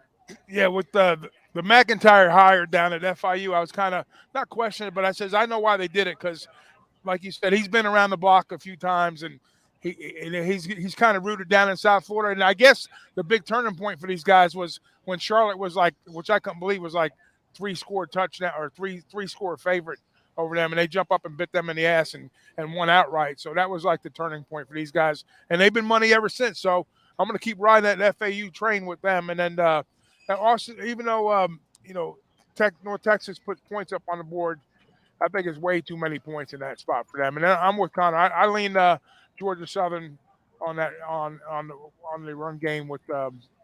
I think they kind of control the pace of that game, so I'll take the points with Georgia Southern. Stuff. All right, boss. I like South Alabama in that one. I think they are the better team over the two. Georgia Southern ain't really been giving us the vibes that they usually give us in the past on the run game or with their defense. So the other game, I would take North Texas, but it's just too many points, and I don't think I want to take FIU. So I'll pass on that one. All right, nothing wrong with that. All right, we got a couple more games coming up next in the Sun Belt here. Troy and Louisiana Ragin' Cajuns, Texas State and ULM Warhawks. Troy, ULL. Troy, I'm not. First of all, I'm not betting against Troy. All right, Troy's my meal ticket in this conference. I've got a future on them to win the conference and over their win total. And I like this team a lot. I love their defense. Troy's defense is outstanding, maybe the best defensive team in this conference with the way they've played. Now, their offense, that's a different story. Their offense has kind of not been great. I mean, they back and forth with Jarrett Dagey and Gunnar Watson at quarterback, and neither one's been overly explosive and efficient. But that defense can win games all by themselves. And the Louisiana offense is still a work in progress, and their defense is also very good. So I could see this being an under and a slight lean to Troy. I just won't bet against Troy. I lean to Troy 3.5. It's low enough now. I'm actually might pull the trigger on Troy, but I do think they're the better team. A great defense. I'm not going against them. I think it stays under as well. And then ULM and Texas State. That game I think can slide over the total. Actually, because Texas State, good defense, but ULM's got a really good offense. I'm impressed with what I'm seeing out of this ULM offense. I think it can get over a very low total, 52, reasonable. And at Texas State's offense has struggled, but they played a lot of good defenses lately. That ain't ULM. I think this is the week Texas State moves the ball on offense. So I like over there in that game. So I like under in the Troy game, over in the ULM game. Conor Mac? Yeah, I've been big Troy backer too, but this is not the spot with 3 in the hook here. But I'm on the under. I already bet earlier in the week. There's still 43s out there. Lafayette can't really score. Troy's got a good defense. And Lafayette at home will play the under. The other game, I agree with you on the over. I think that can sneak over there. And nothing on the side. To me, that's a coin flip for Texas State and Monroe. All right, Big Ragoo. Yeah, the only sneaky spot with the Troy thing is on the road they haven't had wins, a lot of wins on the road. I think they had one, and and they will play to the under with Louisiana at home with their offensive struggles. And I got to lean North Texas here too. Short number. I think they put points up. I think they get there. So I lean North Texas. Texas State, you mean? Yeah. Texas State. I'm sorry. Yeah. Texas State. All right, boss, what do you like here? I like Louisiana Raging Cajuns as the home dog in this one. Out of these two right here. And I like Texas State to get it done on the road. I haven't put much interest in Louisiana Monroe at all. But back to the Troy, Louisiana Raging Cajuns game. The Raging Cajuns, they show sparks here and there under the new coach. And I think that, in this one right here, they got a chance at home. All right, Texas and Kansas State now in the Big 12. Texas 2.5-point road favorites, 54.5 the total. Again, we waiting with bated breath. Once again, is Adrian Martinez going to play? If he doesn't, Will Howard's a better quarterback now than he was last year. I think we're starting to see that. This guy's got a lot more confidence. He was flinging the ball against Oklahoma State last week in that romp. So even if Martinez sits out for a third straight game, it's not like they can't win with Will Howard at quarterback. The one thing, and I lean Kansas State here as a home dog. The one thing that's going to keep me off the game, though, is, again, the late season bye for Texas, right? I think that matters at this time of year. You get that rest. You get that extra time to prepare. You're off the loss to Oklahoma State. At least Quinn Ewers is back, too.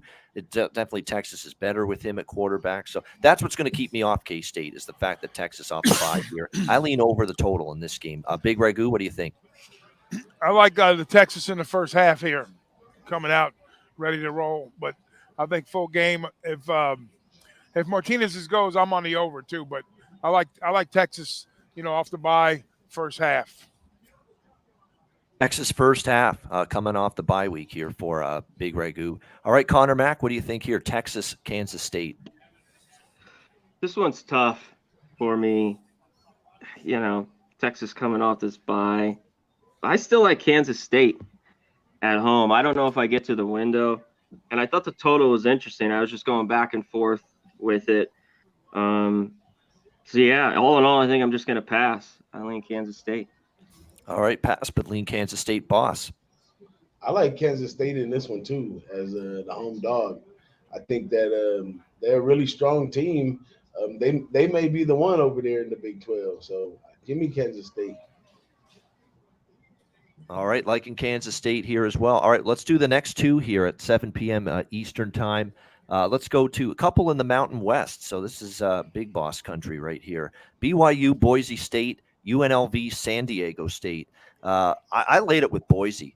I am that, even though this line at the beginning of the season would have seemed nuts for BYU to be this big of an underdog against Boise State, but it's warranted right now. The team's falling apart. That's all you can say. I mean, game after they get crushed by Liberty, crushed at home by Arkansas. They basically pissed the game away against East Carolina last Friday night. I don't think Jaron Hall is 100% healthy. I think he's banged up. He's playing through injury. I mean, I think that's become clear.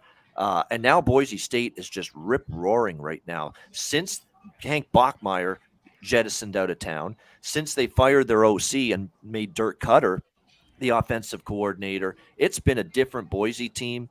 BYU's not a backable team for me right now, and Boise's just roaring right now. So I actually laid the points with the Broncos in that game. And as far as UNLV San Diego State goes, look, this quarterback for San Diego State that's taken over, he's actually given them some semblance of a passing game. I shit you not. Like, they're actually throwing the football somewhat effectively with Jalen Maiden at the quarterback spot for San Diego State. So, and you actually look at San Diego State, they went over the total with Fresno. I think this could be a sneaky over with UNLV and San Diego State at 47. UNLV has no defense right now. Surely San Diego State can move the ball a little bit, especially with Maiden, who's been okay. And I think UNLV, they've had quarterback injuries. We know Brumfield every week's been banged up, but let's see if he's Friel and Bailey, the two other quarterbacks, can do enough. I think he's a go. Yeah, he's a go. Brumfield's a go. Yeah, that's big. That makes the over an even better play in my opinion, because that's certainly the best quarterback they've got. 47, yes. I definitely think we can get up and over that total. I lean to the Rebels, too, as an underdog. I'm still not ready to lay points with San Diego State. That's for damn sure. Conor Mac, what do you think of those two Mountain West games? BYU, Boise, UNLV, SDSU. Yeah, I'm going to stay off, but I'd be with you.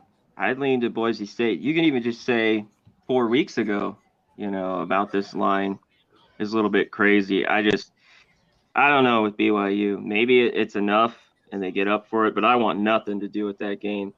And the other one with Brumfield in, I like the points with UNLV. I mean, they're off the bye. I think they can hang around. It's just that defense, like you mentioned. It's just they got to get back to some bit they were in the beginning of the year. But I think 5.5 is enough. So give me the Rebels. Rebels for Conor Mac there. All right, big Ragoo. Yeah. Head coach BYU Satake, man, what's going on with your team, man? I think the wheels are coming. I don't think they're going to be calling for his head anytime soon, but like you said with Hall, I think they definitely have a lot of issues. I can only look Boise in that spot, maybe a first half look or a split first half full game on Boise. And then the UNLV game, with Brumfield coming back, a lot of Mountain West are low numbers, play to the unders, as boss will tell you. But this one here, I think, is a good over spot with Brumfield coming back and the quarterback on the other side. So I go over the 47 here. All right, good stuff, boss. In the Boise State BYU game, let's not forget that this is slightly like a rival game. They play it every year. They are very familiar with each other. But I like the under in this one because Boise State has really been hanging on by their defense. The quarterback, Green, he did get a chance last week against a really soft zone with Colorado State to move the ball around. Unbelievable. His accuracy is not very good, but he's very athletic and he can do a lot with his feet. So I think that that game ends up staying under, and Boise really have to rely on that defense. That defense is playing at a high level right now. So I really like the under in that one. And then I like Brumfield coming back. I mean, he has a really big impact on that whole team overall. You see what happened when he went out. And the key to him coming back, now, if he was suffering a leg or arm or any type of injury like that, then I would be suspect because San Diego State plays a very physical defense, and I don't think that you want to be coming off an injury playing a defense like them. But he's coming off a concussion thing, so that doesn't really physically take over much. That means he really had a lot of time to calm down and dial in and get ready to hit the field. So I think his dynamic and that usually good teams with good defense like San Diego State, quarterbacks that can use their feet that's their Achilles heel to those type of defenses because they can get up and around stuff where they normally should have been tackled and stuff like that. So in that one, give me the Rebels today plus the points. All right, liking the Rebels plus the points as well. All right, next two games, Houston, SMU, and then a big one at night in the SEC, Alabama, LSU. We've got Houston, SMU 3-point favorites, 65.5, and Alabama 13-point road favorites, 13.5, 56.5 the total there. I'm on SMU, especially now that I was held up all week about this game, but now that Mordecai is cleared to play, will be playing. There's big issues at quarterback with injuries, but Mordecai's good to go. He practiced all week. I'm on SMU here, laying the 3. It's fade Houston for me. I continue on the fade Houston train. It's been a disappointing. I like the over as well, Rance, with that as well, Houston, SMU. As far as Alabama, because Clayton Tune is playing pretty good right now. That offense actually is playing pretty good. So I could see points in that game, Houston, SMU. And I'm sticking to the over with Alabama, LSU. Nothing on the side. I think Alabama could. I don't trust LSU enough. I'm not taking. I would lay the points before I take LSU. I still have memories of LSU getting destroyed by Tennessee at home in my mind, and that's the question. Jaden Daniels has played better lately for LSU at quarterback, and Alabama's had issues on the road at times. I get all that, but I don't trust LSU enough to pull the trigger with them. I didn't bet Bama either, but I lean Bama. I am on the over because I think Alabama will score a bunch against this still up and down LSU defense. And LSU, I think, can do enough offensively to get that game over in the mid-50s there. What do you think, Conor Mac? Yeah, I want nothing. These are my two favorite fade teams, Houston and SMU. So nothing there. You know what? This just hasn't moved. I went over 2 touchdowns. Bama has just not been on the same on the road. I lean LSU in the points here at night, and I think there is points. I'm with you there a little bit. I think it might get over the number. In and over and leaning home underdog LSU there. Brian Kelly does have a long-term good track record ATS as an underdog. But remember, the last time he faced Saban, what happened? Or the times he's faced Saban, those were with Notre Dame. I get it, but still, that didn't end well for him. What do you think, Big Ragoo? Yeah, the SMU game and Houston game, I'm going to be off of that. I know Houston plays to the overs and SMU kind of leans towards the unders, but I think, like you said, with the quarterback coming back, it might fare good for an over today here to help SMU's under-over spots look a little bit better towards the over. So I can see like this game like 38-34, something like that, 35-30, 31. Then that'll keep it under, right, 68.5. So I think it goes over. I think it creeps over, not by much, maybe by 1 score. And then as far as the LSU game, finally we get a fucking night game in Death Valley. So it's going to be a different atmosphere. I know LSU's put some points up against Ole Miss and Florida. Florida, like I said earlier, is they're suspect to the pass. The defense is weak, and if there's a weakness in Alabama's defense, is in the secondary. So Daniel's going to have to take care of the football in their spot for them to get to the number. So I think we'll see points. I really do. I think we'll see points on both sides, and I think we'll see a good football game. I lean to the over in this spot. All right. I have no idea why this game is on ESPN and they've got Florida State Miami on ABC tonight, but whatever. It makes no sense, but it is what it is. What do you think here, boss? I think if you sit at home with a pen and pad and you write out on the paper Houston versus SMU, automatically your hand's going right at the end, over. So I like the over in that one a lot right there.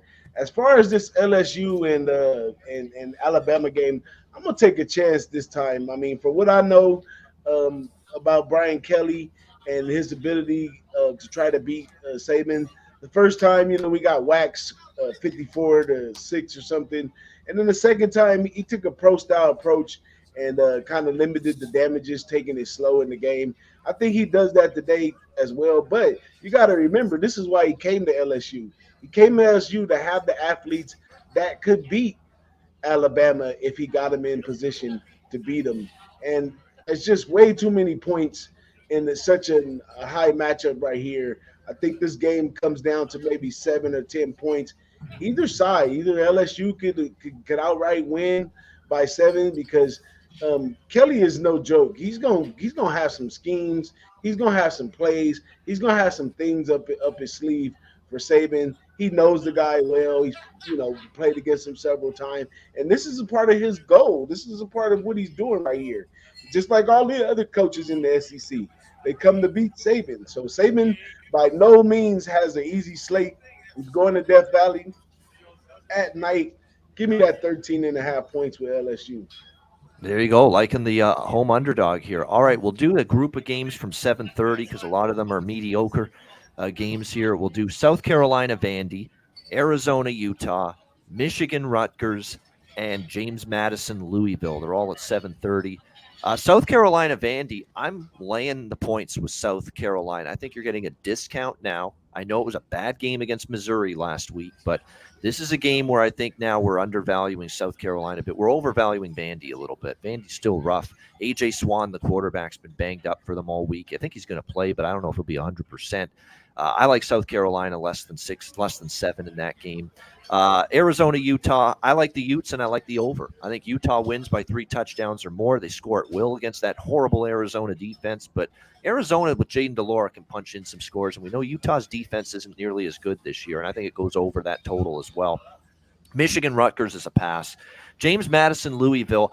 Look, I want to take James Madison here plus the points. That was a fraudulent victory for Louisville in certain respects. I mean, 7 turnovers for Wake Forest last week against Louisville. That's what won Louisville the game.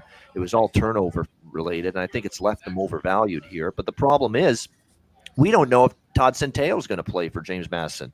We haven't heard all week if he's going to play. Some people seem to think he will, but I thought he was going to play the last game, and he didn't at the last second. So I don't want to have another situation where I bet James Madison, he's scratched at the last minute. So, but I if he plays Centeio, I actually think James Madison's one of the better sides of the card today. in college football, because I don't trust Louisville. Letdown spot, non-conference game right in the middle of ACC season. They've got, I think, Clemson next week. Louisville. I know they've got a huge game next week, Louisville, on deck. So I want to back James Madison badly here. Hopefully Centeio plays. If he does, I think that's a strong side. Conor Mac, what do you think of those games? Yeah, I'm going to stay off. It's not enough points for me to get involved with Vandy there. I would need over 10. I'll just take the over. Arizona, the over's just been, I don't know if they cover that, but Utah gets mid-40s. I think they get high 20s. So give me the over. And the last one's tough. Yeah, without knowing him playing, James Madison, too, hasn't really played anybody. I mean, App State, Arkansas State. I thought their schedule's been a little bit weak. I kind of lean over if he's in, Ian. I think we could get points in that game. I agree with that too. I think it could go over if he does play. What do you think there, Big Ragoo? Yeah, I'm going to pick up. I'm going to start with the James Madison game. Louisville's defense is very good. James Madison, not that the wheels are coming off, but a lot of that luster's kind of wore off of them being the Super SCS team that jumped up FBS. And Louisville's a pretty good football team overall. Especially at home.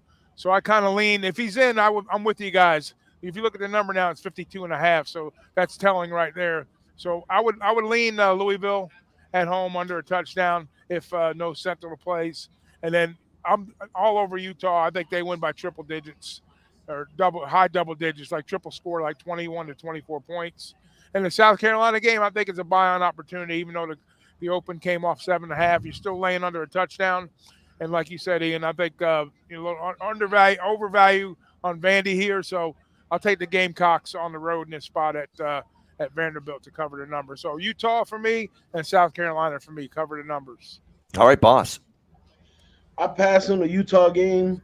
I think South Carolina can get it done. They got a reason to get it done too after last week. And it's still under a touchdown, so I think it's a decent spot. Definitely don't see them coming down to a field goal or anything like that with Vanderbilt. And then the James Madison Louisville, I like a contrarian look at the under right here. Louisville, they have last week they scored a whole bunch of points. The following week they might not score as much. But who's going to win?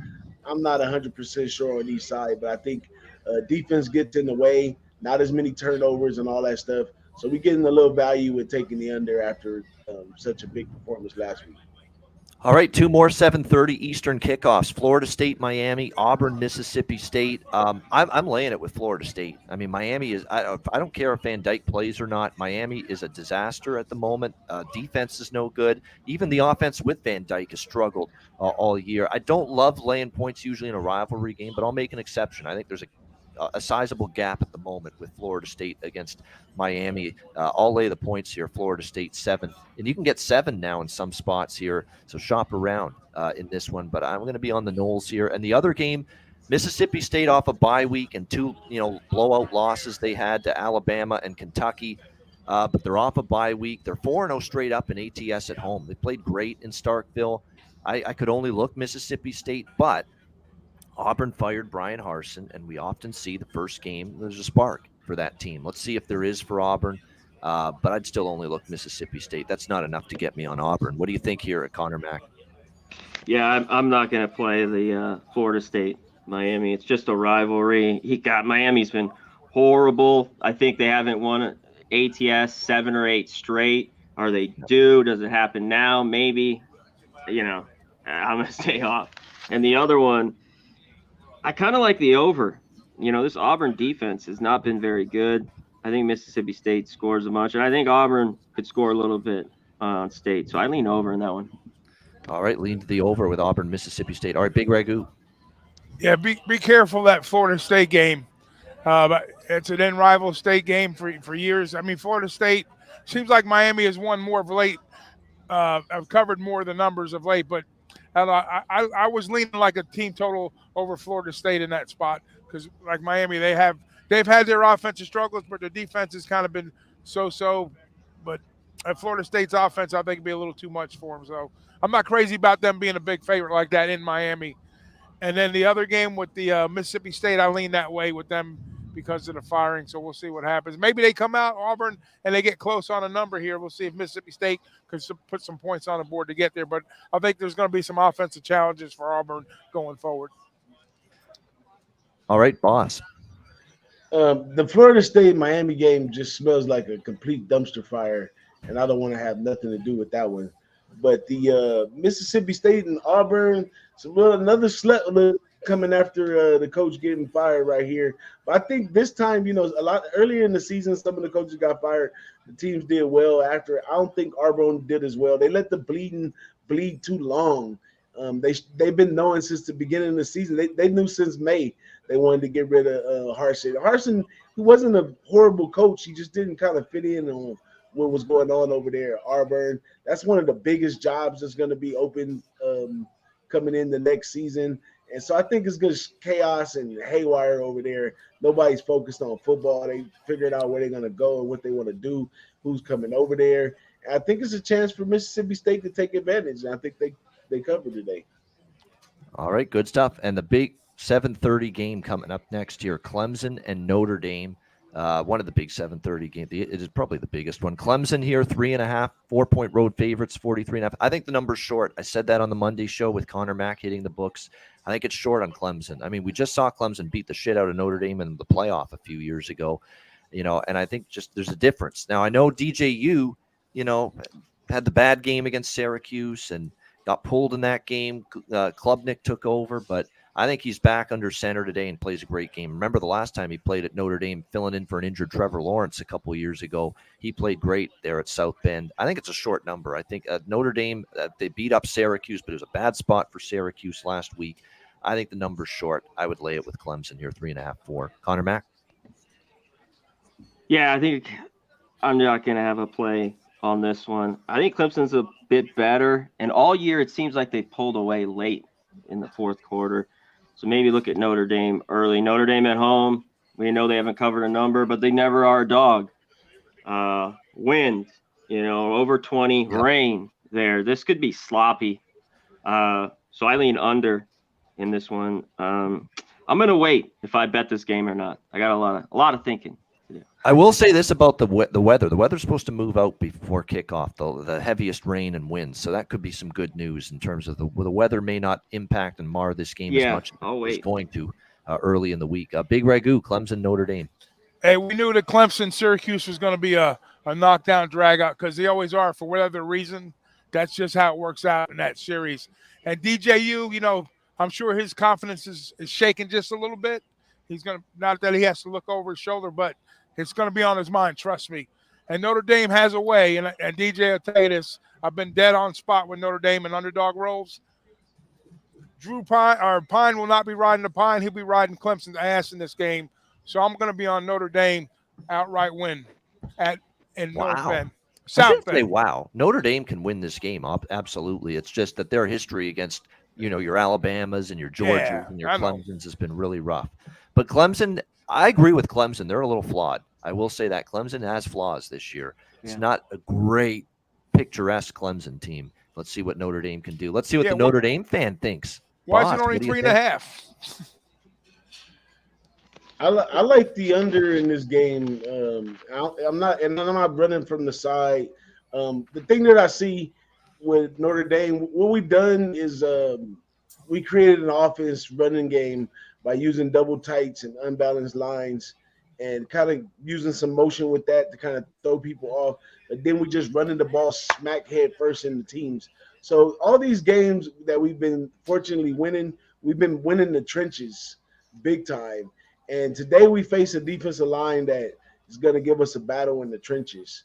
So I'm not sure how that's going to work out in the long run of the game. And then as far as Clemson being a giant or whatever, yada, yada, we beat them before. It's not a big deal. We partially ACC anyway. It's not a big deal. And our coach was there to beat them. So, as a matter of fact, he was controlling the defense at one point in time. So I think defensively we probably could slow them down for sure, and we could pull out some of those flaws of DJU. But I'm not sure, full game. if we can generate the offense that we've been generating the last games, because we've been doing nothing but doing a great job running, and when we can't run, we find our big tight end, and that's been working for us. So I'm gonna keep my side play to myself, and then I'm gonna tell everybody that the best bet is Notre Dame under at home. This would be big for Freeman, for Notre Dame, if they could win this game. Huge. Yeah, because there's some people that say it kind of a disappointing first season for him as head coach. You're right. It would calm the waters a little bit with some of his detractors. No question about that. All right, Wake Forest, NC State, and then we'll do all the West Coast games all at once. Wake Forest, NC State. We've got Wake 3.5-point road favorites, 54.5 the total in this game. The number feels cheap on Wake Forest, and don't rush to judgment about Wake last week. They just turned the ball over and over again. Like that's why they lost. Those are correctable mistakes. If they hang on to the football and secure it this week, they probably can win this game. I've not liked NC State lately without Devin Leary. I mean, the quarterback issues have been there. They're 0-5 ATS. I will say this, though. If they don't go to Jack Chambers and they go to the other guy, MJ Morris, who actually gave them a spark against Virginia Tech, he did play well. But will they go to him is the question here. I could only look Wake here, honestly. And in this game, it's just I don't think the NC State quarterback situation is good. And even the defense hasn't been nearly as effective because the offense doesn't stay on the field as much. So I'd lean Wake here -3.5. Conor Mac. I can't take Wake. Not again. I know they'd probably be better with the ball. But all I have to say is Morris has to start here for NC State. They're back at home. I know they've been bad against the number. And this line's come down to basically 3 everywhere. I'd be leery of laying it with Wake Forest again here on the road. All right, Big Ragoo. It's a very public spot for Wake, I think, here. I know the number's sitting right where it's bettable. You would think, for Wake to get there and cover the number. But that's North Carolina State defense, especially linebacker play, is phenomenal. And then if they can try to put some pressure on, what you'll have a hard time doing up front against Hartman running that delayed RPO, they can get burnt deep. So that's the bigger play, the bigger chunk plays that come Wake's ways. But whether they can take care of the football is where it's at for them in this game here, because they're going to get points, but they probably won't get as many as people think. So I lean Wake here. I'm not going to get to the window with it. All right, boss. Something just tells me over in this game. It seems in so many ways. I don't see them playing a big defensive game. For 2, with the 3 points, it's going to be a close one. We can get an overtime or something like that. Just and the number looks a little bit low. I think we should be in the 60s in this game. I agree. I think I am going to bet over as well. I was on the fence with that, but I'm looking at series history. We had 45-42 each of the last 2 years with NC State and Wake Forest. Now, that was Leary at quarterback for NC State, but Wake has been able to move the ball and score against this NC State defense, and it's the same quarterback, Sam Hartman. So I think we could get over 54 with the total here, Wake Forest, NC State. All right, we wrap it up with 4 West Coast games. They're all kicking off, I believe, at 10:30 Eastern. So we'll rock with all of them. Cal, USC, Colorado State, San Jose State, UCLA, Arizona State, Hawaii, and Fresno State. Cal, USC, I like Cal as a dog in the over. USC's defense is letting teams hang around in big point spreads right now. I mean, they're giving up points. Plummer and the Cal offense has been a little bit better in recent weeks. Cal won't stop USC because Cal's defense, that's what's shocking about Justin Wilcox's team this year. Could always rely on that defense, not this year. It's definitely fallen off. I think it goes over, and I like Cal as a dog there. Colorado State, San Jose State would be under for me. If I'm betting that game, that would be it. I don't want to lay that many with San Jose State. Colorado State is horrid, but I don't want to lay that many. I'd just look under. UCLA, Arizona State, I'd lay the points with UCLA. I really would. I think they'll come out ready. The no hangover, no letdown spot, and I would lean over the total as well. I mean, it should get over that number. And Arizona State can still put up some points. And then Hawaii, Fresno. Look, I'm going back to everybody's betting Fresno, not me. And I know they have Jake Haener back, but Hawaii's been my little meal ticket lately. Competitive, defense has been better, hanging around in games. Timmy Chang is doing an incredible job making this program as competitive as they've been. I'm taking almost the 4 touchdowns with Hawaii at Fresno in that game. I think it's just too many points, even with Haener back at quarterback for Fresno. And remember, they had to come back from the dead to beat San Diego State last week, Fresno. So there's too many points. The way Hawaii's improving on defense, in my opinion. What do you think of the 4 West Coast late games, Connor? Yeah, it's like best bet, but this has just been money. I know Hayner's back, but I'm with you here. It's just they're under, and their points has just been money. So it's just been the late night, at the end of the day, winner for me for like 4 or 5 weeks. I got to continue riding it, even though I don't love them sometimes on the road. That's a ton of points, and that's a ton of points on the total. So I love the under as well. San Jose probably wins and covers. And you mentioned the under. I don't know how much Colorado State can score. Maybe a 10 spot. Look, team total under there. I'm with you, though. This Cal SC, I think it gets over. And watch the back door open here with SC. They've just hung around. They're up by 20. They give up a touchdown. They win by 13. Some bullshit like that. And UCLA, Arizona State, I'm off. UCLA wins that game. But doubles on the road, I'd watch out. All right, there we go. The 4 West Coast late night affairs. Big Ragoo, what do you like? Yeah, I can only bet you at UCLA. At one point, I think they're the best team. Now that it's in the Pac-12. There's them and Oregon. I think they're the 2 best teams. I think they roll. I think they steamroll Arizona. I think they win by 3 touchdowns.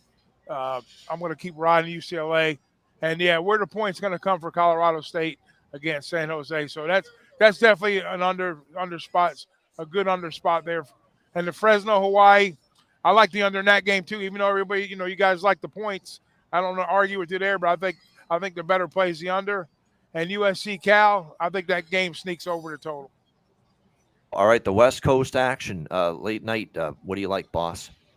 In the Mountain West, let's see, Colorado State, San Jose State. I like the under in that one. Just for some reason, San Jose State, I think they just like playing under games.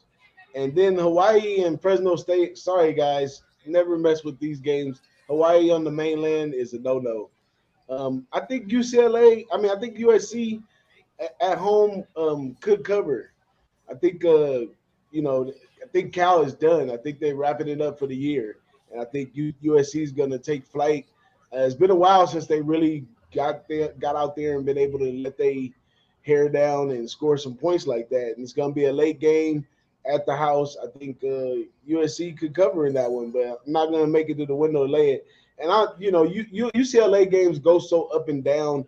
I'm pretty sure if you're giving up 11.5, they'll probably be down at some point in the game, and you probably get a better number live to take UCLA. So I'll stay away from that one. And also with that miraculous victory to San Diego State at Fresno State last week, and remember, in Fresno State, there's nothing to do. The whole city, town, everybody's at the game.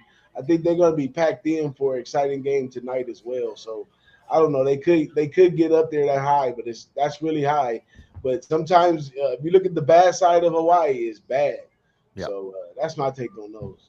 I hope it's the Hawaii defense of the last few weeks. If it is, I think they can hang around. But obviously, if it's the Hawaii defense of early in the season against a high-powered Fresno offense with Hayner back, they could be in trouble. But I'm going to hope that defense of the last few weeks shows up for me tonight for Hawaii in that game. Real quick, Ian, did we miss the Baylor game? We hit Baylor, Oklahoma. Did we miss that? Did I miss that? I think we missed that game. All right, well, Baylor plus the points are nothing for me. Actually, I was said early in the week maybe Oklahoma's undervalued. I don't know. Now they're laying more than a field goal. I'm not betting laying 3.5 against Baylor. I'd lean Baylor. I'd lean over as well. Conor Mac with that game. I agree with you. I don't know what we get with Oklahoma. It's not that I'm rushing there. I think Baylor's played well the last few weeks, and they've played Oklahoma well the last few years. Yeah. Last 4 or 5 times. Very close games. So I lean Baylor there too. And I don't know about the total. It might get over. What Oklahoma defense are we going to get? I think there might be points. Every good offense has moved the ball against Oklahoma. We'll see if Blake Shapen and company can do the same. Big Ragoo, what do you think there? Yeah, Baylor pass for me. I'm not going to bet the game, but Baylor pass. Boss. I don't know. I say you gotta watch this Oklahoma team who they kind of straightened it up down the stretch right here. This coach they got over there, they're expecting him to do those type of things. He's one of those analytic guys and all that good stuff. So I don't know. I'm gonna stay away from that game. The Baylor is a really good team, but they can be beaten. And this Oklahoma team has switched reels in the middle of the season, so I'm gonna leave it alone. Yeah, we'll get to best bets in just a second to wrap up the show. Noon best bets. Raymond is asking if it's a noon best bet. We'll each throw one out there. Noon best bet. I'm going to go with Texas Tech TCU over 68.5. I mean, it's just automatic. It seems these TCU games over. So that's probably the one I like the most at noon. What do you think, Conor Mac? Well, I like a bunch of unders like that Minnesota, Nebraska, but give me Charlotte. I got 16.5. There's 14.5. Yep. As long as you get over the 2 touchdowns. Take the points with Charlotte. Hopefully we see that same spark we saw from Charlotte last week, first game after the coaching change. A big Ragoo. Oh, give me over in the Wisconsin-Maryland game. There you go. All right, boss, an early noon best bet. Give me that under in the Minnesota-Nebraska game. There we go. All right, there's some early best bets. We'll get our official show best bet coming up. Hit the like button. Great turnout, 270 live viewers. We appreciate it very much. We will be right back with best bets to wrap up the show after we hear from Manscaped and Southtown 101.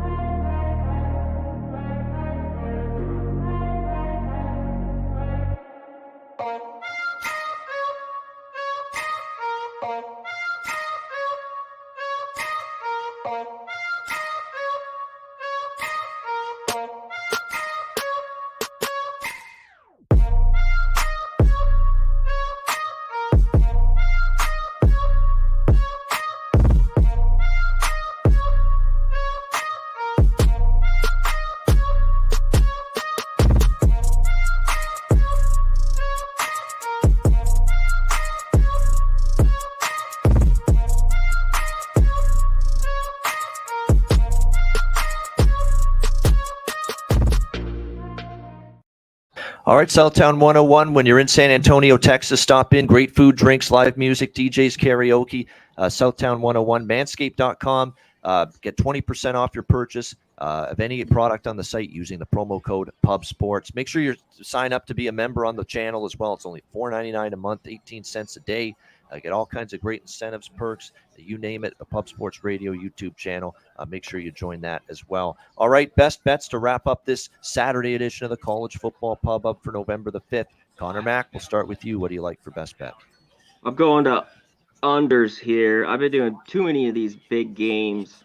We'll keep it here. New Mexico, Utah State, under 43.5. There's still 43s. It goes under that. And if you want, New Mexico covers the plus 15.5, 16 as well, if you want to double dip.